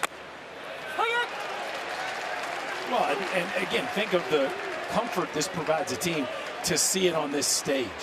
When you see somebody play at their best, perform at their highest, when the lights are the brightest, it makes you feel pretty comfortable, even if the track record isn't as consistent as you would like it. Right. It's an offense that has big leaguers on it. Yes. Right, first 3 in the lineup. And arguably the hottest in the postseason coming into this event. Yeah, Tinney has struck out twice tonight. That one is over the head of Volchko, fielded by Wynn, who throws across, and they get him. It is looking very easy right now for Joey Volchko. That was 7 pitches to get through the 6th, fellas. That's a nice play right here by the Georgia second baseman. Under talked about part of this club is their defense, and he stays down on that one, finishes it off with a throw on the run. Boy, the Bulldogs are looking awfully sharp tonight.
Welcome back to the Men's College World Series, where it is always a party in downtown Omaha. Also a party in the Georgia dugout, because let me introduce you to what Sour Power actually is. They're treats from Buc-ee's, and this started on a road trip to Mississippi State. They stopped at Buc-ee's, they picked up a couple packages, and then they would eat one every time they score a run. And then it became such a big thing that they just got packs and packs and packs of Sour Power for when they were on the road.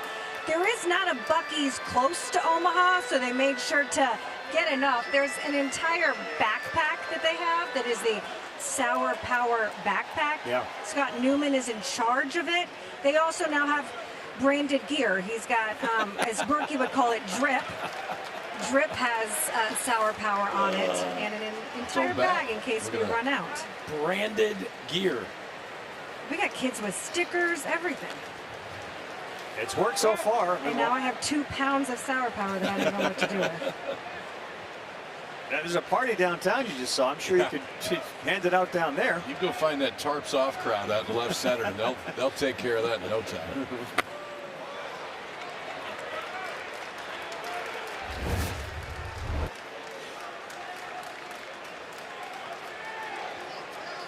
Yeah, it's sort of like you lay it on top. You're really not going to go too deep there. By the way, we did see, I'm sure we'll see it at some point, but Daniel Jackson fed a rhinoceros. Felt dangerous in itself, but that happened. It's a lot easier to give a teammate Sour Power than sticking your arm down the mouth of a rhino. Did the rhino get Sour Power? No, I think he snuck one in. That's why the rhino was being so nice to him. It's like giving your dogs treats when nobody else is looking. It's the same thing. Any possibility, KP, in Omaha, you bring a Buc-ee's down here? I mean, that feels like that's your wheelhouse. Let's go make that happen. Yes. I'm sure we could figure that one out. I'm really disappointed in you. There isn't a Buc-ee's around here. Feels like your fault. I consistently disappoint. That's my goal in life with you. 3-1 to Hudson Lands. Now 3-2. It's 7, 8, and 9. And he got him a chase. Said, look, if Volantis is very much recognizing, I'm here. I need the offense to help me out. I got 7 punchies.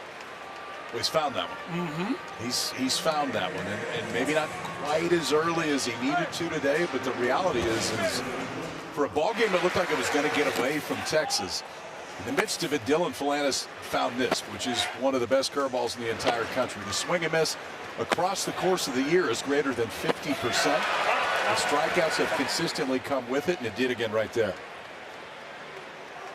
Since the first inning, there's been 2 base runners, and now 1 to Volantis. He's got time. Bare hand fires a fastball, and he retires Branch.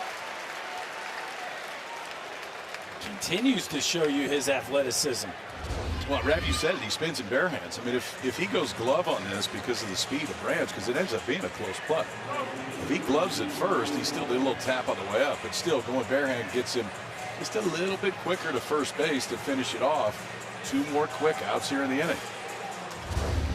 That emotion we saw from Volantis, too, is generally reserved for things not baseball related. He does not generally demonstrate a whole bunch. We saw it a little bit in the Supers when he was struggling, needed the big pitch, and he got it. But we saw it after he got that first out of Hudson, battling back from 3-1.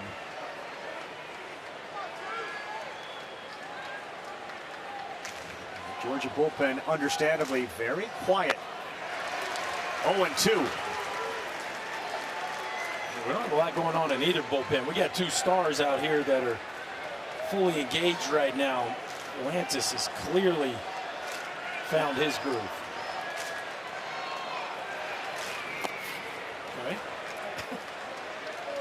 You were talking about he might get you 7, KP. I mean, he's a pitch away from being through 6 under 100. I think you're right. He won a season-high 110 last week against Oregon. Black is gone. Look at Volantis fired up as he picks up his 8th strikeout. And now he looks to his mates to help him here. It'll be the biggest and most successful part of the order. The 3, 4, 5 hitters have been outstanding. Can the Longhorns bats give Dylan Volantis any help? We'll come back to Omaha. It is 4-1.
Gorgeous Saturday night, Omaha, Nebraska, the heartland, man, and there are thousands out watching large screens across downtown and many more thousands inside Charles Schwab Field for the 2026 Men's College World Series. 8 teams, and it is the greatest show on dirt. And so far, the greatest show has been provided by Joey Volchko. All he has done tonight is allow just a couple hits. There's only been 5 hits in this game. Texas has 3. Georgia's got 2. And it was the big first inning that gave him a 4-run lead. Instead of laying a bunt down, trying to create a little offense, a swing and right back to him. The number of outs that he has been responsible for, both in the field and with the strikeouts, is staggering. Well, quick outs if he's not striking them out. Well, we knew they would change their approach and start to get more aggressive. The problem is it hasn't really helped.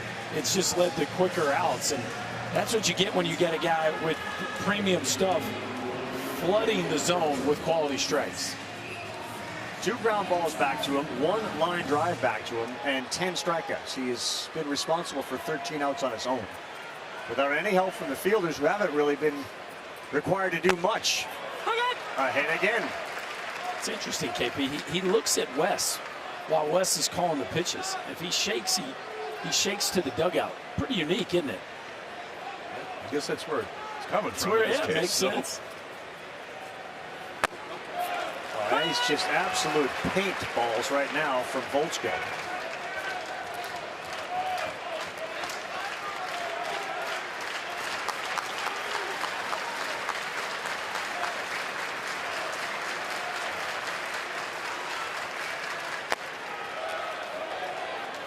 Temo Becerra has struck out twice.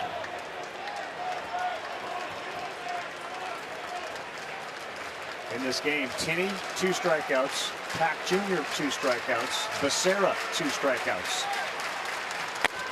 And make it 3. 11 strikeouts in the game for Joey Volchko to match a career high. KP, he just dotted Daniel Jackson's right kneecap. Like, he is hitting the edge of that strike zone almost every time he lets that go. And you see the bottom edge of the strike zone away to a right-handed hitter. He has just had that thing on cruise control. And Jackson just sits and waits for it. Just sits and waits for it to come all the way in. Beautiful. Georgia record in the Men's College World Series game with the 11th. Here's the one guy that has touched him twice. He's responsible for the hits. So Volchko's longest outing this year went 6 2/3 through 102 pitches. He's now gone 6 2/3, and it took him 75 pitches to get through it tonight.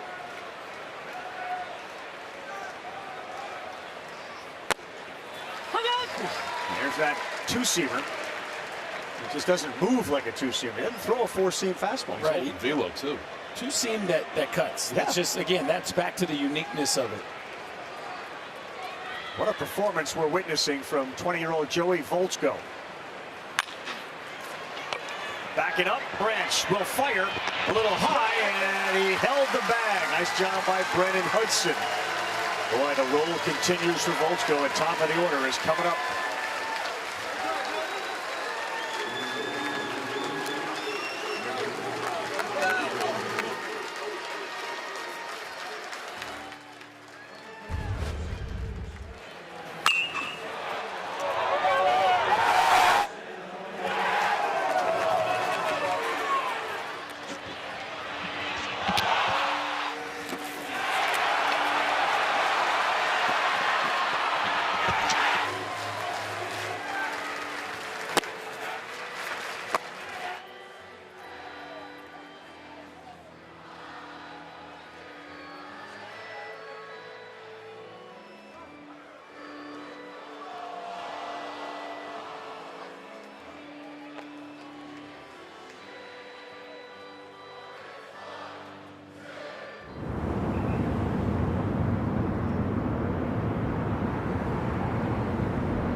All right, boys, back here in the anatomy of a meltdown. The big hit was the Lujo 2-run home run.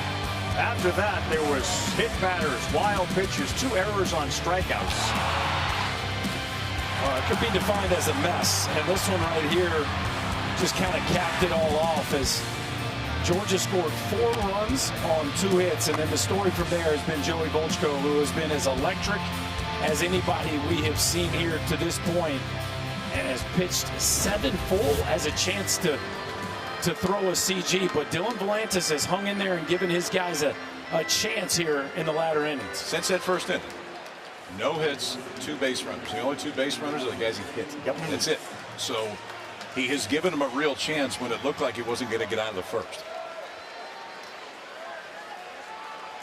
Volantis will crest 100 pitches this inning, and he gets the top of the order. Phelps, who looks at strike 1.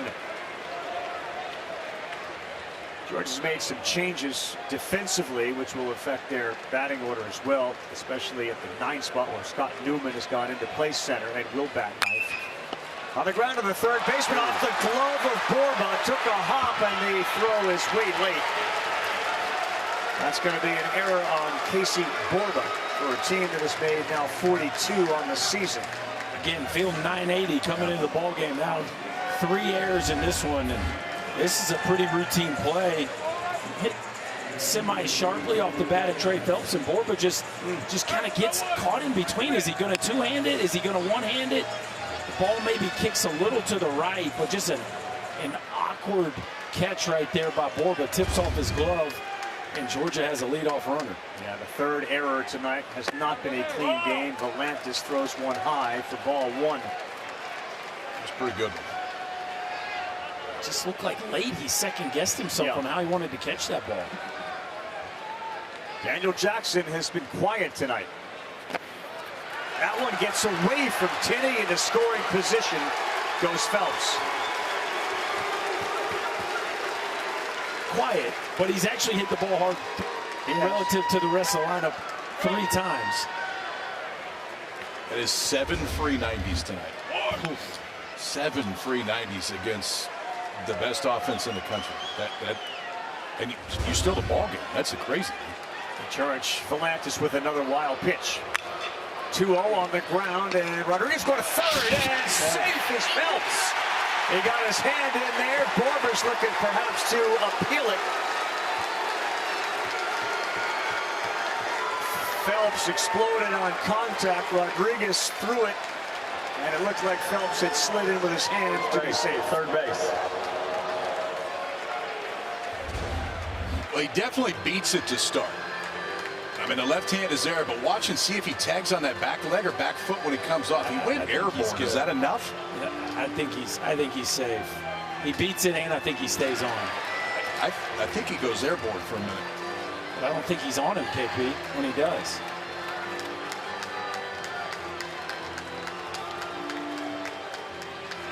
Trey Phelps went hard into that base, didn't he? Boy, that's close. He may have got the right leg just almost by accident with that glove on it. Watch him. He hits that base so hard, he just pops up right there. Right there. No. Right. Is the glove on him? We can't see it from that look. Scott, you got a view of that? It's going to be tough, guys, to change this one. I do see him coming in the air, but yeah, Berkey, is the glove on him? It's tough. That last angle certainly doesn't show us whether the glove's on him. But I think it does show you they came off the bat. For sure. He came off the bat. Came off the bat. Just Adrian Rodriguez, the chance to throw that ball to third. Typically, when the ball's behind the runner, you go to first. And that was a very risky play that really was the wrong decision. Now, he might get bailed out by the runner coming up off the base, but a risky play. And I just don't think we can tell from this angle, guys.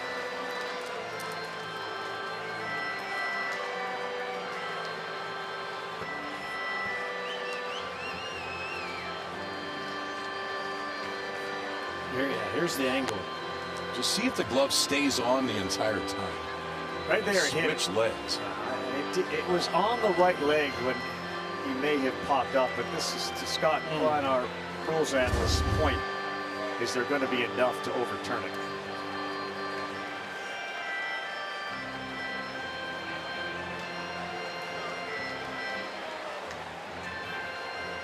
Either way, this is a pretty big one now. It is. And it was started with an error. There was a wild pitch in here in this inning, similar to the first inning, and how things went sideways for him. All right, the look on the right is when you can see him go airborne a little bit later. Then compare it and see if the tag's there. The call of safe stands. Texas has one challenge remaining. Not enough to overturn it. Probably made sense. You have to do it. But now you find yourself in a first and third situation.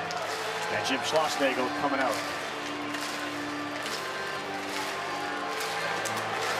This is more of a defensive meeting here than a pitching change, it looks like. But, I mean, think about this, right? You got Phelps and Jackson at the top of the lineup. And yet you had a chance to retire both of them. Yeah. And now they're first and third, nobody out. It's another inning where your defense puts you in a bind. Yeah.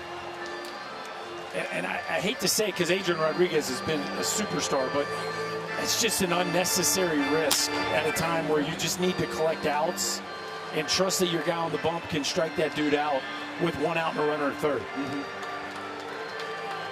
Score.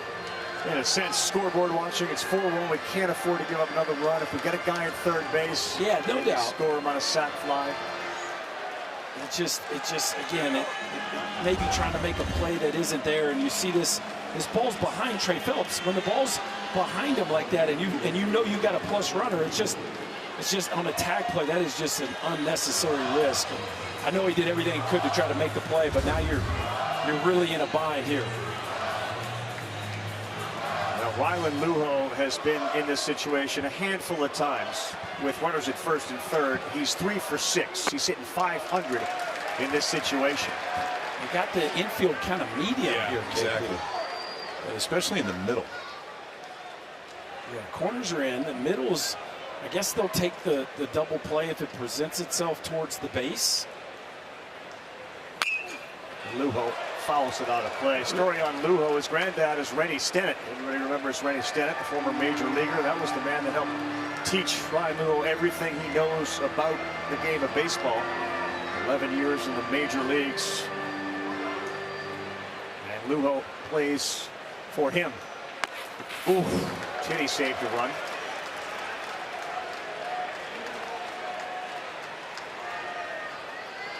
It'll be interesting here to see how the Texas, if they get an opportunity, how they play it. If something's hard at them, do they go ahead and take the 2, or are they trying to? I mean, you're down 3. Well, Lugo pulls one down the line. That's trouble. That's off the wall. That easily scores Phelps. Jackson to third, breaks the run. He does it again in a big spot.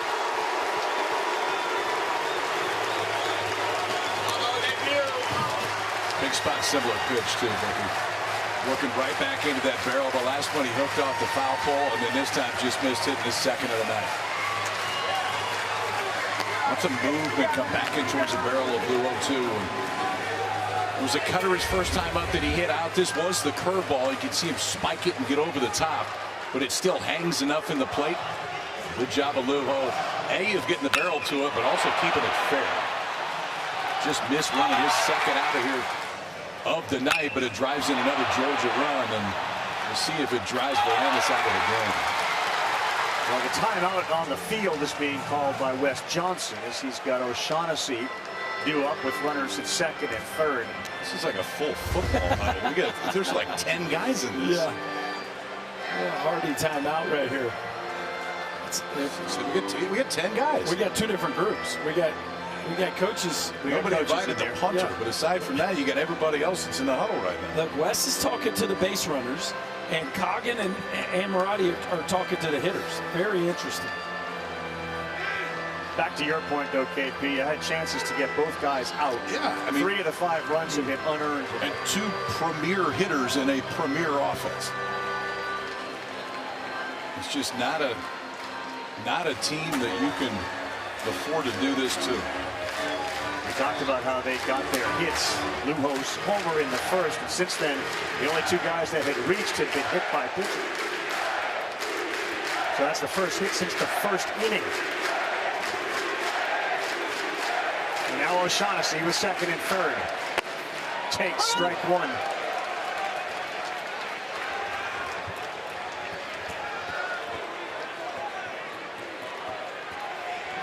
You like the huddle? Yeah, he was in the huddle thing. Yes.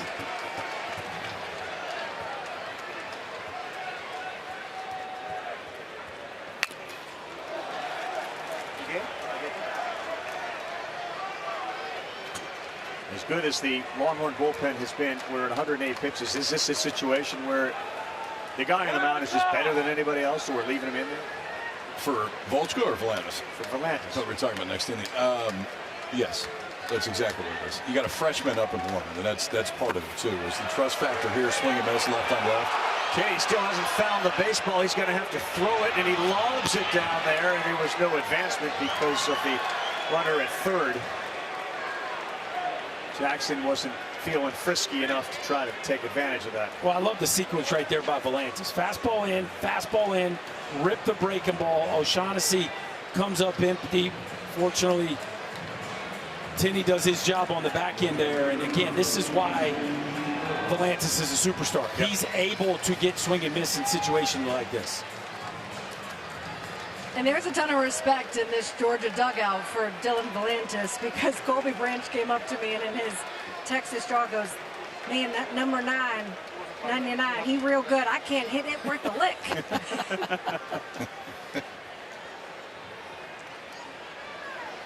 This guy can't hit most. It's Ishikawa, and dangerous with two up. He swings and fouls one off there. Ishikawa's been excellent versus lefties this year, and again, the bat to ball, the ability to move the baseball. This is one of the guys Georgia would pick to be up in a spot like this. Again, Texas playing kind of mid with their middle infield here.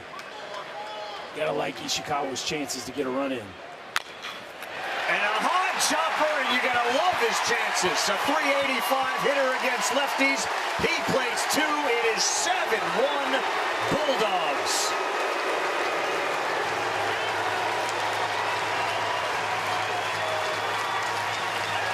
Born in Hawaii, grew up in Japan, a Baltimore chopper over the head of Larson.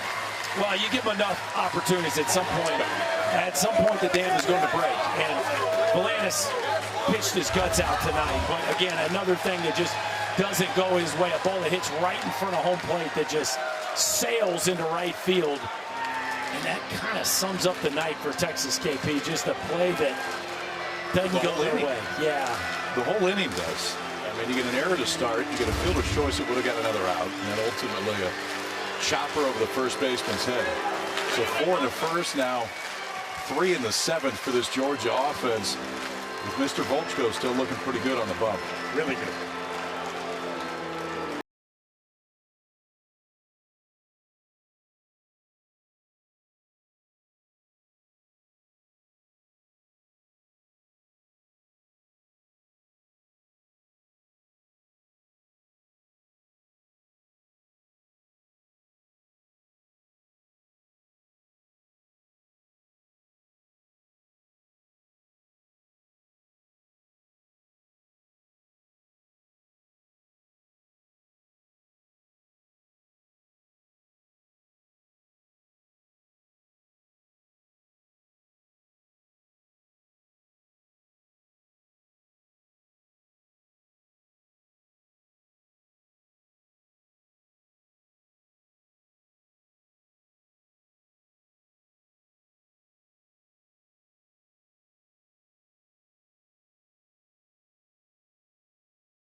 The best is yet to come. Bulldogs have the lead. A 3-run blast to blow it open. Two winners, West Virginia, Country Roads. We heard it here, reverberate through Charles Schwab Field. And man, DeCaro was outstanding in another start for the Carolina Tar Heels. They will play tomorrow at 7 o'clock Eastern Time. And the winner of that one is in the Catbird seat. They move to a game. You don't need to play it again until Wednesday. All right, the night is over for Dylan Volantis, who gave everything he had after that disastrous first inning, part of which he was responsible for, but certainly not fully. Look at that one. I mean, that's the one that is going to jump out off that line. 7 runs, he gave up 2. Go to the big freshman right-hander here, Brett Crossland on. Straight over the top, primarily fastball cutter, fastball mid to sometimes upper 90s for Crossland. He gets wind, he's got 1 out. He chased that Cheddar up there at 95 to foul it back.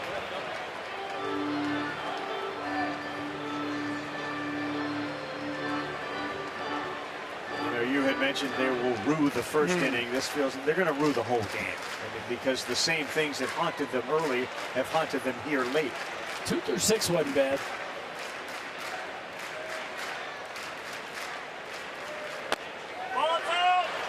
It really is remarkable that Lugo hit 2 rockets, right? But other than the free passes, Volantis was excellent. Yes.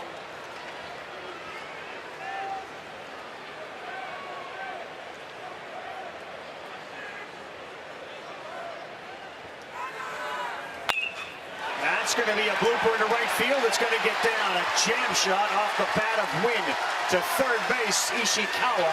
And they stay in business here in the 7th. There's been some of that, too. Yeah.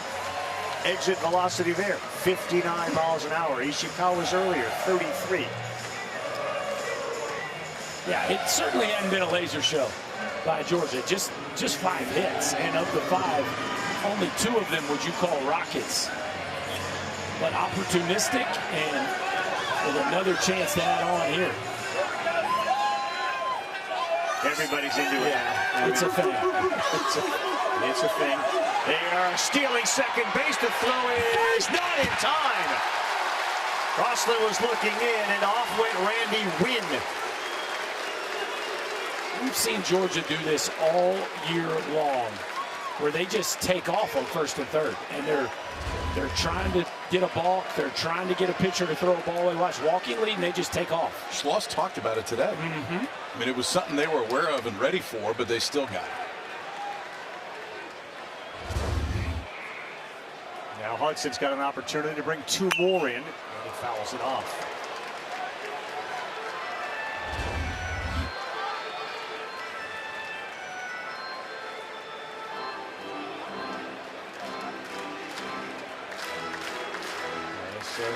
Frustration when the game plan isn't executed, and none of the game plan, with the exception of Volantis, as you said, innings 2 through 6 have really been executed.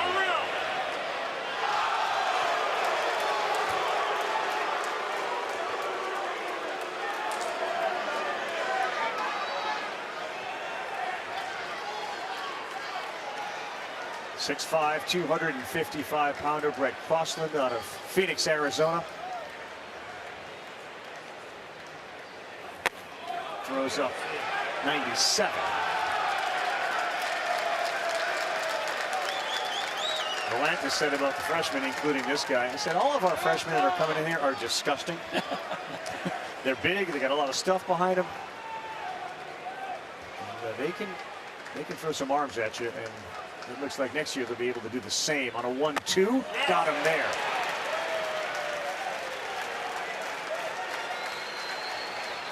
The question, and again, you look out to the Georgia bullpen, it is silent.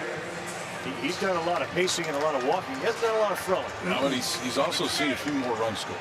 And that's where I think, based on where the pitch count is right now, that whatever leash there was before, that leash got a little bit longer when he goes back out there. He's also trying to stay loose. He went back into the cages, had someone work on him with a massage gun to stay loose, was doing high knees, and has not stopped pacing back here in this dugout to stay on his feet. Well, your guy Colby Branch doesn't have to look out at big number 99 anymore. He's obviously on the bench, so he's got Crossland up there. A challenging night behind home for Carson Tenney with all the breaking pitches that were in the dirt from Volantis, a couple that got away, wild pitches.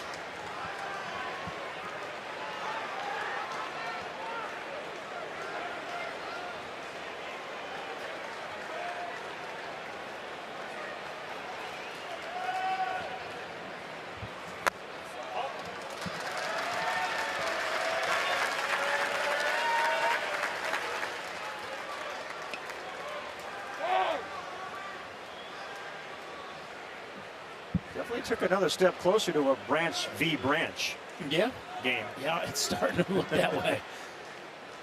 With the 3 runs being scored here by Georgia. Lands an off-speed pitch to go 2 balls and a strike. And that Oklahoma team, they look apart right now. The difference 3 weeks makes. Wow. 3 weeks, double sessions, and fried chicken, right? That's it. That's the formula. Been proven for over 100 years, Rav. It always works. Yeah, it does work. Old reliable.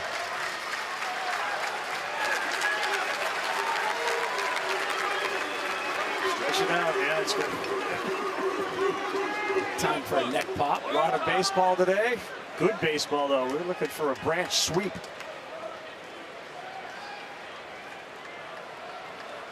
Hitters count for Colby.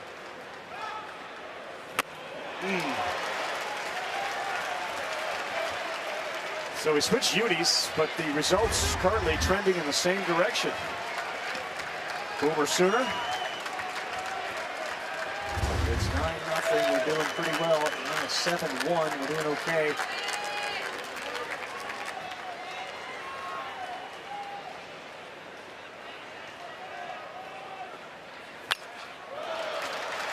Can't stand up and cheer the wrong. No, it's going to be Can't say fascinating. Boomer Sooner. Like It's going to be fascinating. What are we doing on Monday? Do we split? Yeah.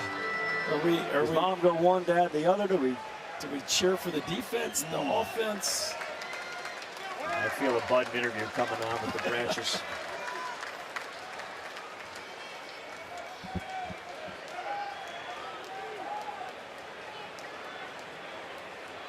Crossland on in relief, fires a 3-2, and they got him a chase up top. So 99 or 88, it didn't matter to Colby Branch. She's gone again. Georgia, they add to it. They put up a crooked number 3. They have plenty of fun.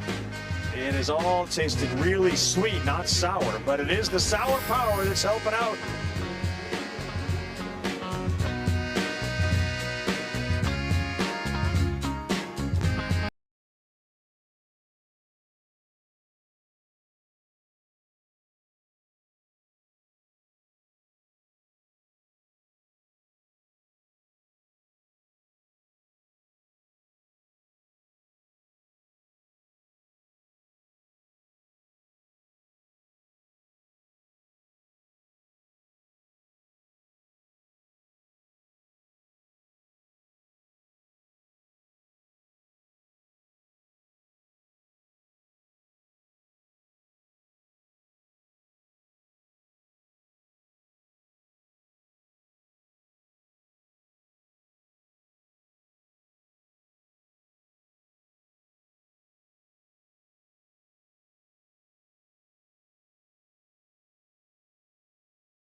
KP, you want to go? Just drink it in, Rav. Game 6, Stanley Cup Finals tomorrow, 8 Eastern on ABC. 3 games to 2 over the Knights. The Canes trying to close out the series won't be easy. It's in Las Vegas, looking for their second Stanley Cup in franchise history. Live or stream it anytime on the ESPN app. You know that Carolina, by the way, was Hartford's home. Your guy's not happy. What happened, brother? You gotta listen to the song. No, I cut you off there with the music. Sorry, my bad. I'm sure we can play it again. The man had a promo to read, Kyle. It's not all about you. It's a great song. Is it a song? Yes. Volchko, 1 ball, 1 strike. All right, so already longest outing that he's had all year. The longest was 6 2/3 before that. Now the question is, can you keep saving his Georgia bullpen? This one's up the middle, and it's got some eyes on it, and it also has some topspin, and that's going to be a single. Well, Kyle, Ben was talking about this first game. Do you really need to save the bullpen? No, when it's true. You have 6 outs left. So None of these guys have pitched here. Why wouldn't you want them to pitch in this game? Well, potentially, yeah. I mean, you're also not home, but yeah. Take a look at Mendoza, who's bent over, and they have the athletic trainer going out to check. I still think, I can understand what you're saying. We'd like to see guys in the environment be out there and see it.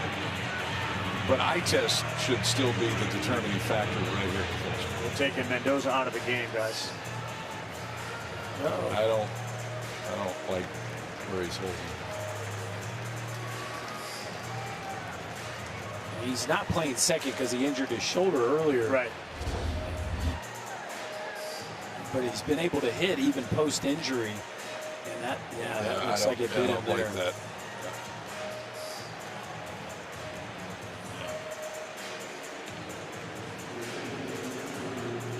No speculating, but that usually is not a good outcome. Schlossnagle went out. He was very quickly determined that he was going to come out of the game.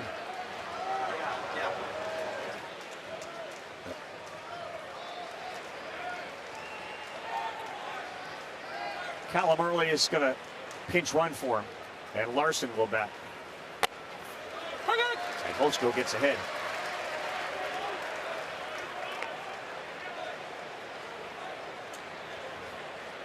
Volchko looking to become the 4th pitcher in the last 30 years with at least 11 strikeouts and no walks in a College World Series game.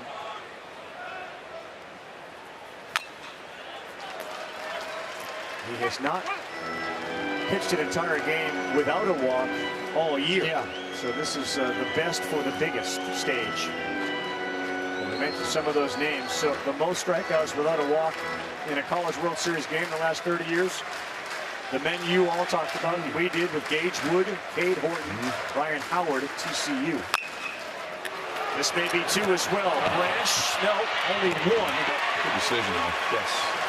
Good decision right there. I mean, you're thinking 2 when it comes off the bat. The Branch, the minute that he drops it, you know, you talk about the inverse earlier. It was Rodriguez throwing the ball to third base when you could have got the out when you go across. And in this case, you know right away you're not going to turn 2, and it's going to be iffy to go to second. So enough time to barehand and at least make sure you get 1. Nice job by Hudson over there, too, using the base, stretching to catch that one. But you're right, KP. Slow down, make sure 1. Good job by Brandon Cooper. The umpires tried to get out of the way. Yes. And almost forced a bad throw, too, from Branch, because he was in the line of fire thinking maybe he's going to second with it.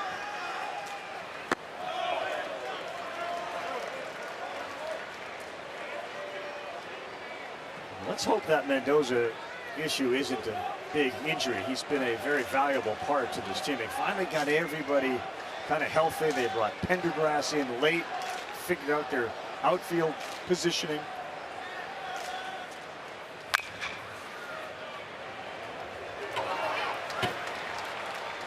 Rav, you're talking about it. That's Brandon Cooper right in the middle of the field. I mean, it's disconcerting here for a little different look, Branch, too. Yeah, we get the ump cam, but he looks up. He's not expecting to see an umpire right in his line of fire either. So both parties had to make late adjustments. Same pitch has worked all night for Volchko as Borba swings over the top. Mom has been elated, and I'm not sure if it's superstition. She seemingly hasn't moved. It's working, so let's just keep it where we are.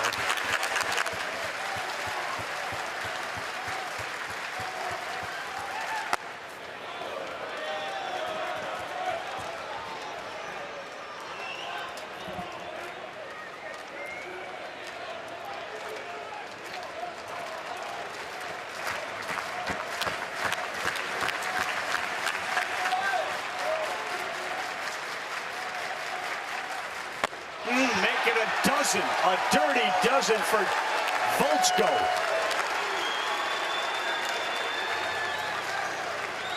Same spot.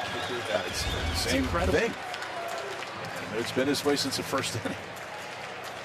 Right on the edge of the black. He has lived there. The other thing, too, when he gets in that plus count, he can flatten that slider out. We've seen him do it tonight, or he can add depth to it like he did right there.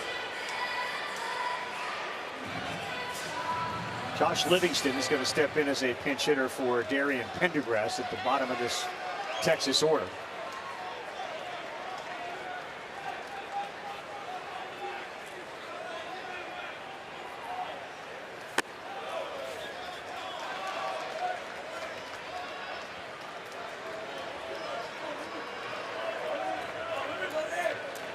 Tough one, isn't it?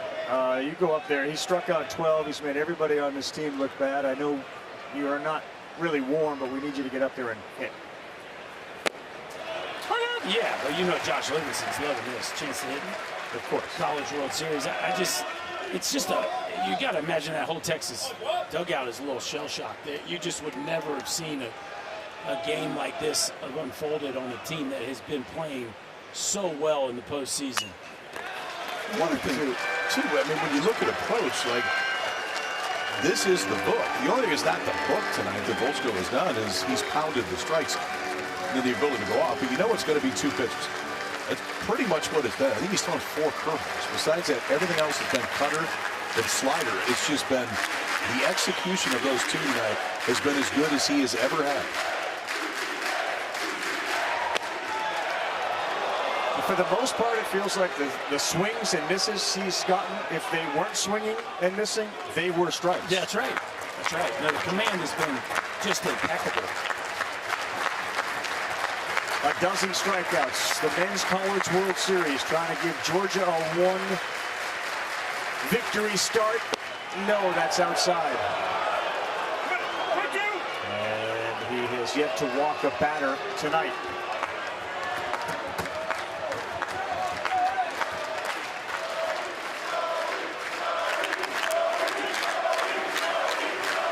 Stands, second 3-ball count.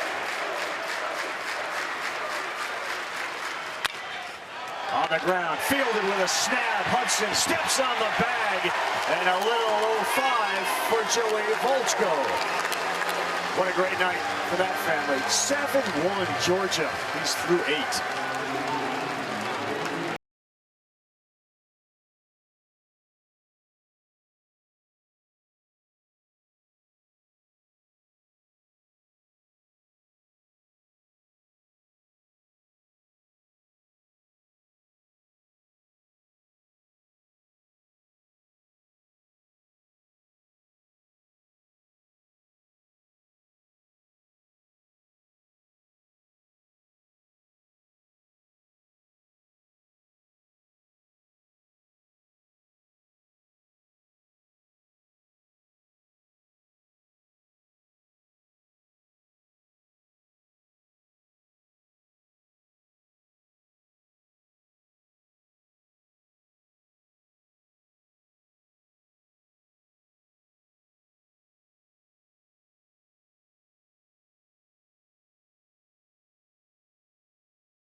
The NCAA Men's College World Series is presented by Capital One. What's in your wallet? Well, Ryan Luo has had a night, 2-run home run in the first. Nobody has been better than this guy. A Georgia World Series strikeout record for Joey Volchko. He's got 12 of those, and the bullpen is quiet. There's a very good chance we see him come out to try to throw a complete game. You want the latest news, insight, in-depth analysis from the 2026 College World Series? Visit NCAA.com. NCAA.com is your official online home for all NCAA championships. The pitchers, Michael Winter, we heard about him this morning during our meeting, so looking forward to seeing what he has. And Maddox Monsour is in center field, and he will bat ninth.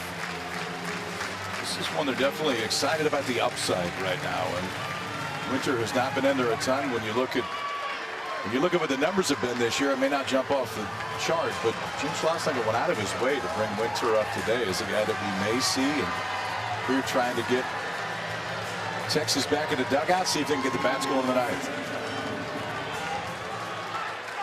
There is our new center fielder, Monsour, and the first time that we've seen Scott Newman at the plate for Georgia.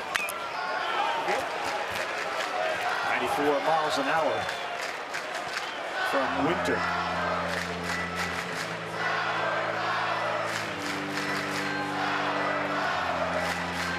And there was some, talk about Michael and what he may end up doing next season for the Longhorns.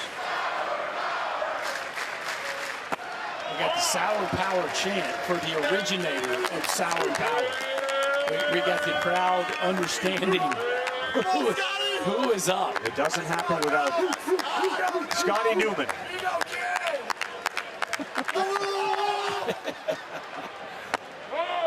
Now, I haven't seen Georgia go to this lineup at the end of games. Is this a nod to the Sour Power? Just get our boy Newman out there. The crowd certainly appreciate it. Hey, Newman 1-2, and he takes it. 15 at bats on the season for Scott Newman.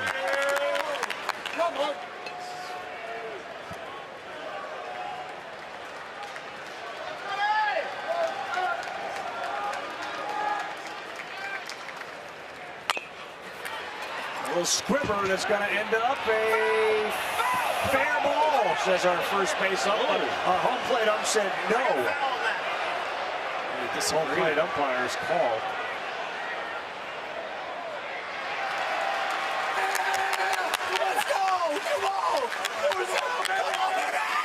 Go ahead, Scott Klein, our rules analyst. What are we doing there?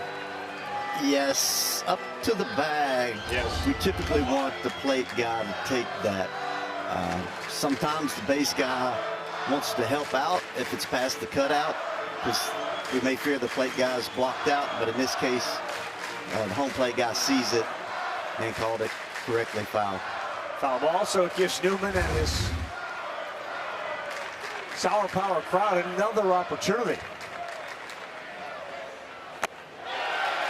Oh yeah, you can feel it now. Yes.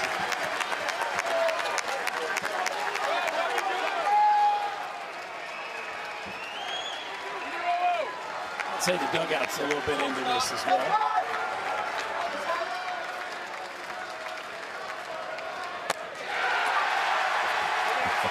Let the crowd tell the story. A Sour Power walk. My man's got Sour Power on his arm sleeve. I mean, this is. I mean, you talk about next level drip. Look at that, boys. Yeah. That's cool. Vice President of Marketing for Buc-ee's. Oh, it's on line one.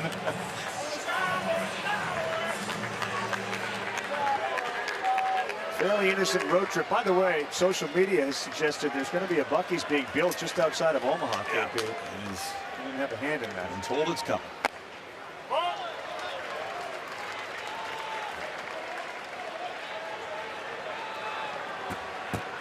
Trey Drip Phelps now up.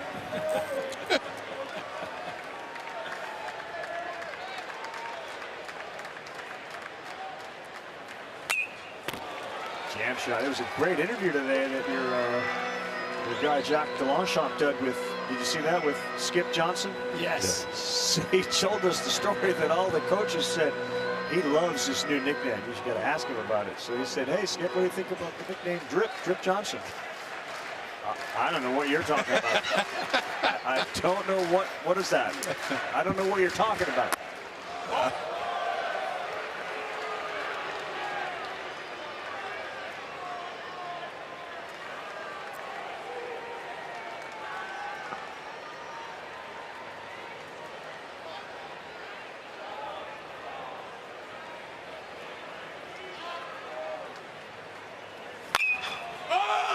Popped up on the infield. You heard Phelps give a scream after that one, not because he was in pain, but out of frustration.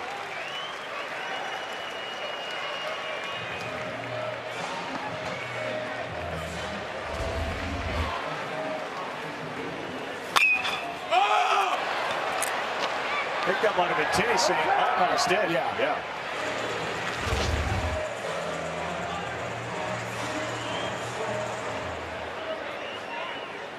That is, boys, the last that you will see of that particular drip by Trey Phelps, because he said he brought a catcher's bag worth of drip, one for every day that he will play here. So we got a Sour Power bag and a drip bag. That's right. 2026. It's like it used to be, right? That's where we're at. Retire the neon yellow. And it didn't have any hits in it, so we aren't bringing that back anyway. Nope. No hits tonight. They're up 7-1 for the man at the plate who's won virtually every single postseason award. Daniel Jackson, behind 0-2, stays alive.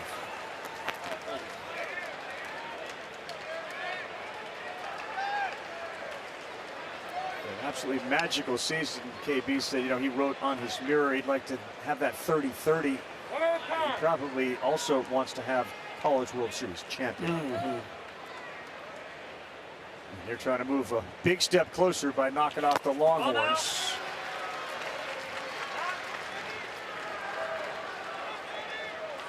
If he hangs around here long enough to get 4 more bags, the two might go hand in hand. What we got at KP?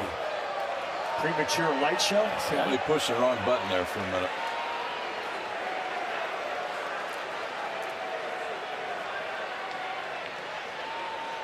Daniel Jackson will tell you the story. Little League Baseball, he didn't hit any home runs. None. He chases and he is gone. You can see why they're so excited here about the young freshman for Texas. Yes. He's made a couple big-time hitters look uncomfortable, and that breaking ball's got some real horizontal to it. That is sharp and just runs away from the barrel of Daniel Jackson. It's fastball in 3 different ones too. It's cutter, curveball, slider. That one looked like the slider was just off the plate. I mean, they talked about him today like a starter profile, Yes. somebody that they could see moving into either a Tuesday role next year, potentially a weekend role. Lugo, shallow right field. Robbins is there, and that will do it. Well, we'll see if Volchko will come out and try to throw the complete game. We know the answer is yes to that. He has to get through the top of the order one more time.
boys. Take a look at tonight's Capital One rewarding performance.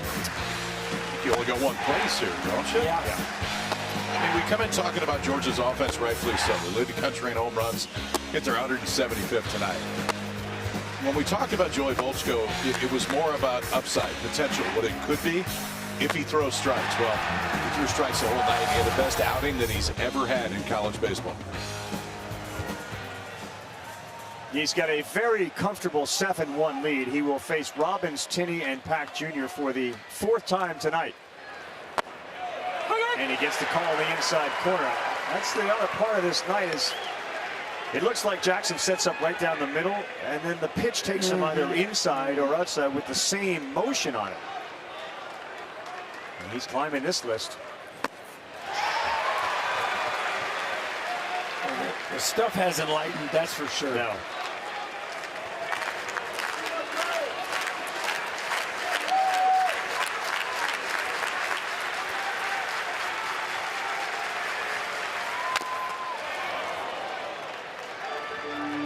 So there have been 4 Georgia complete games in the College World Series. All of them came in 1990.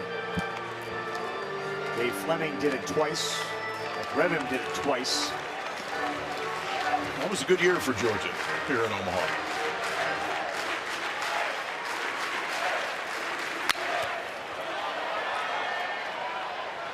Go, give in. Let's go.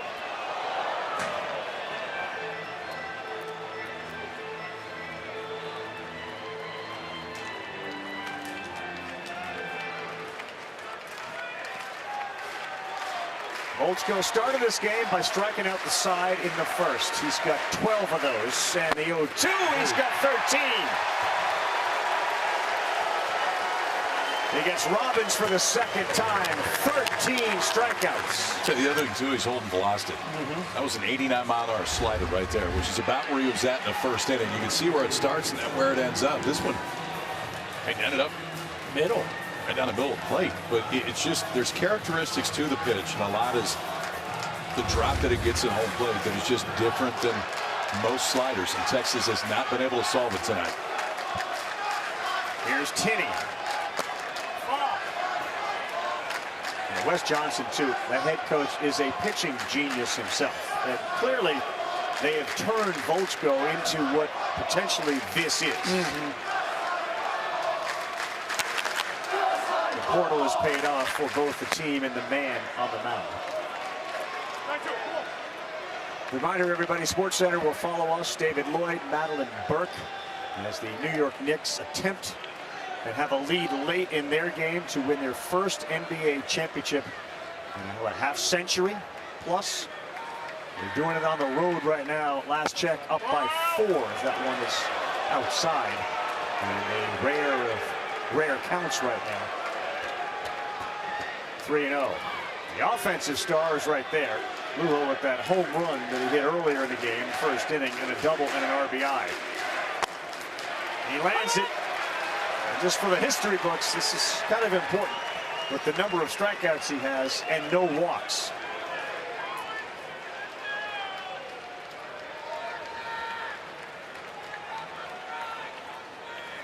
Oh, he will walk Carson Tinney. His first walk comes with 1 out in the 9th.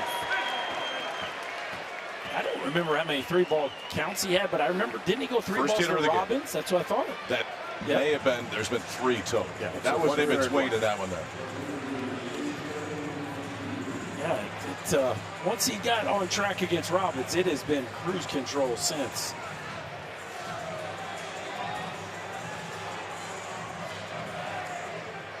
Anthony Pack Jr. bats now. He's got a double play after he had given up that Adrian Rodriguez single, then tried to pick him off.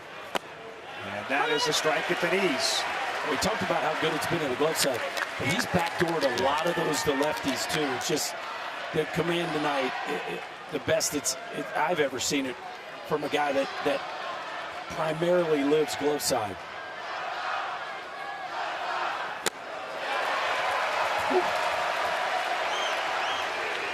It's a master class right now. It has been all night, and it continues after 107 pitches.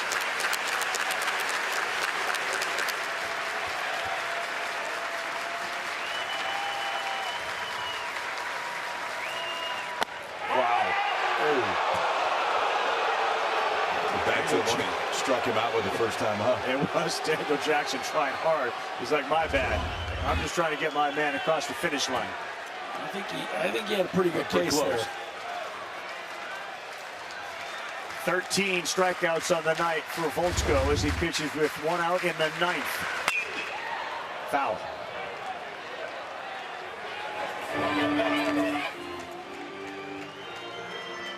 It's a hard one to emulate, but I mean, you can certainly take some read off of the swings that you've seen against Texas tonight if you can emulate some of these pitches and you find holes in some of the hitters.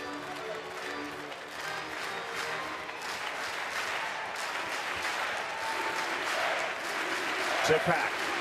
Swing and a miss.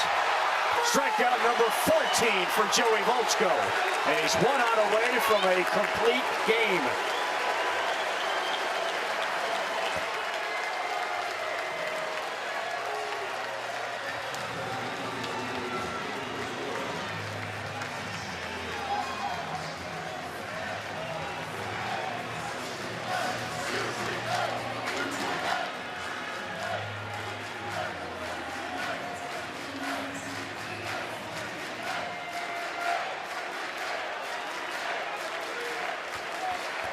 Temo Becerra steps in for Texas, and he's behind 0-1.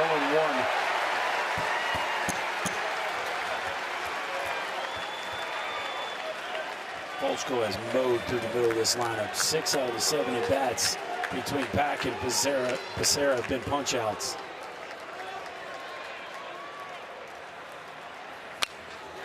And he's got a chance to end it with his 15th strikeout. Alabama and what looks like Texas will play Monday at 2 Eastern time. What a moment for Mom Sandy, who has been cheering all night long and arguably has never seen a performance like this from her son on this stage. 0-2 to Becerra. He got him, and what a way to end it. 15 strikeouts and a complete game for the Georgia win.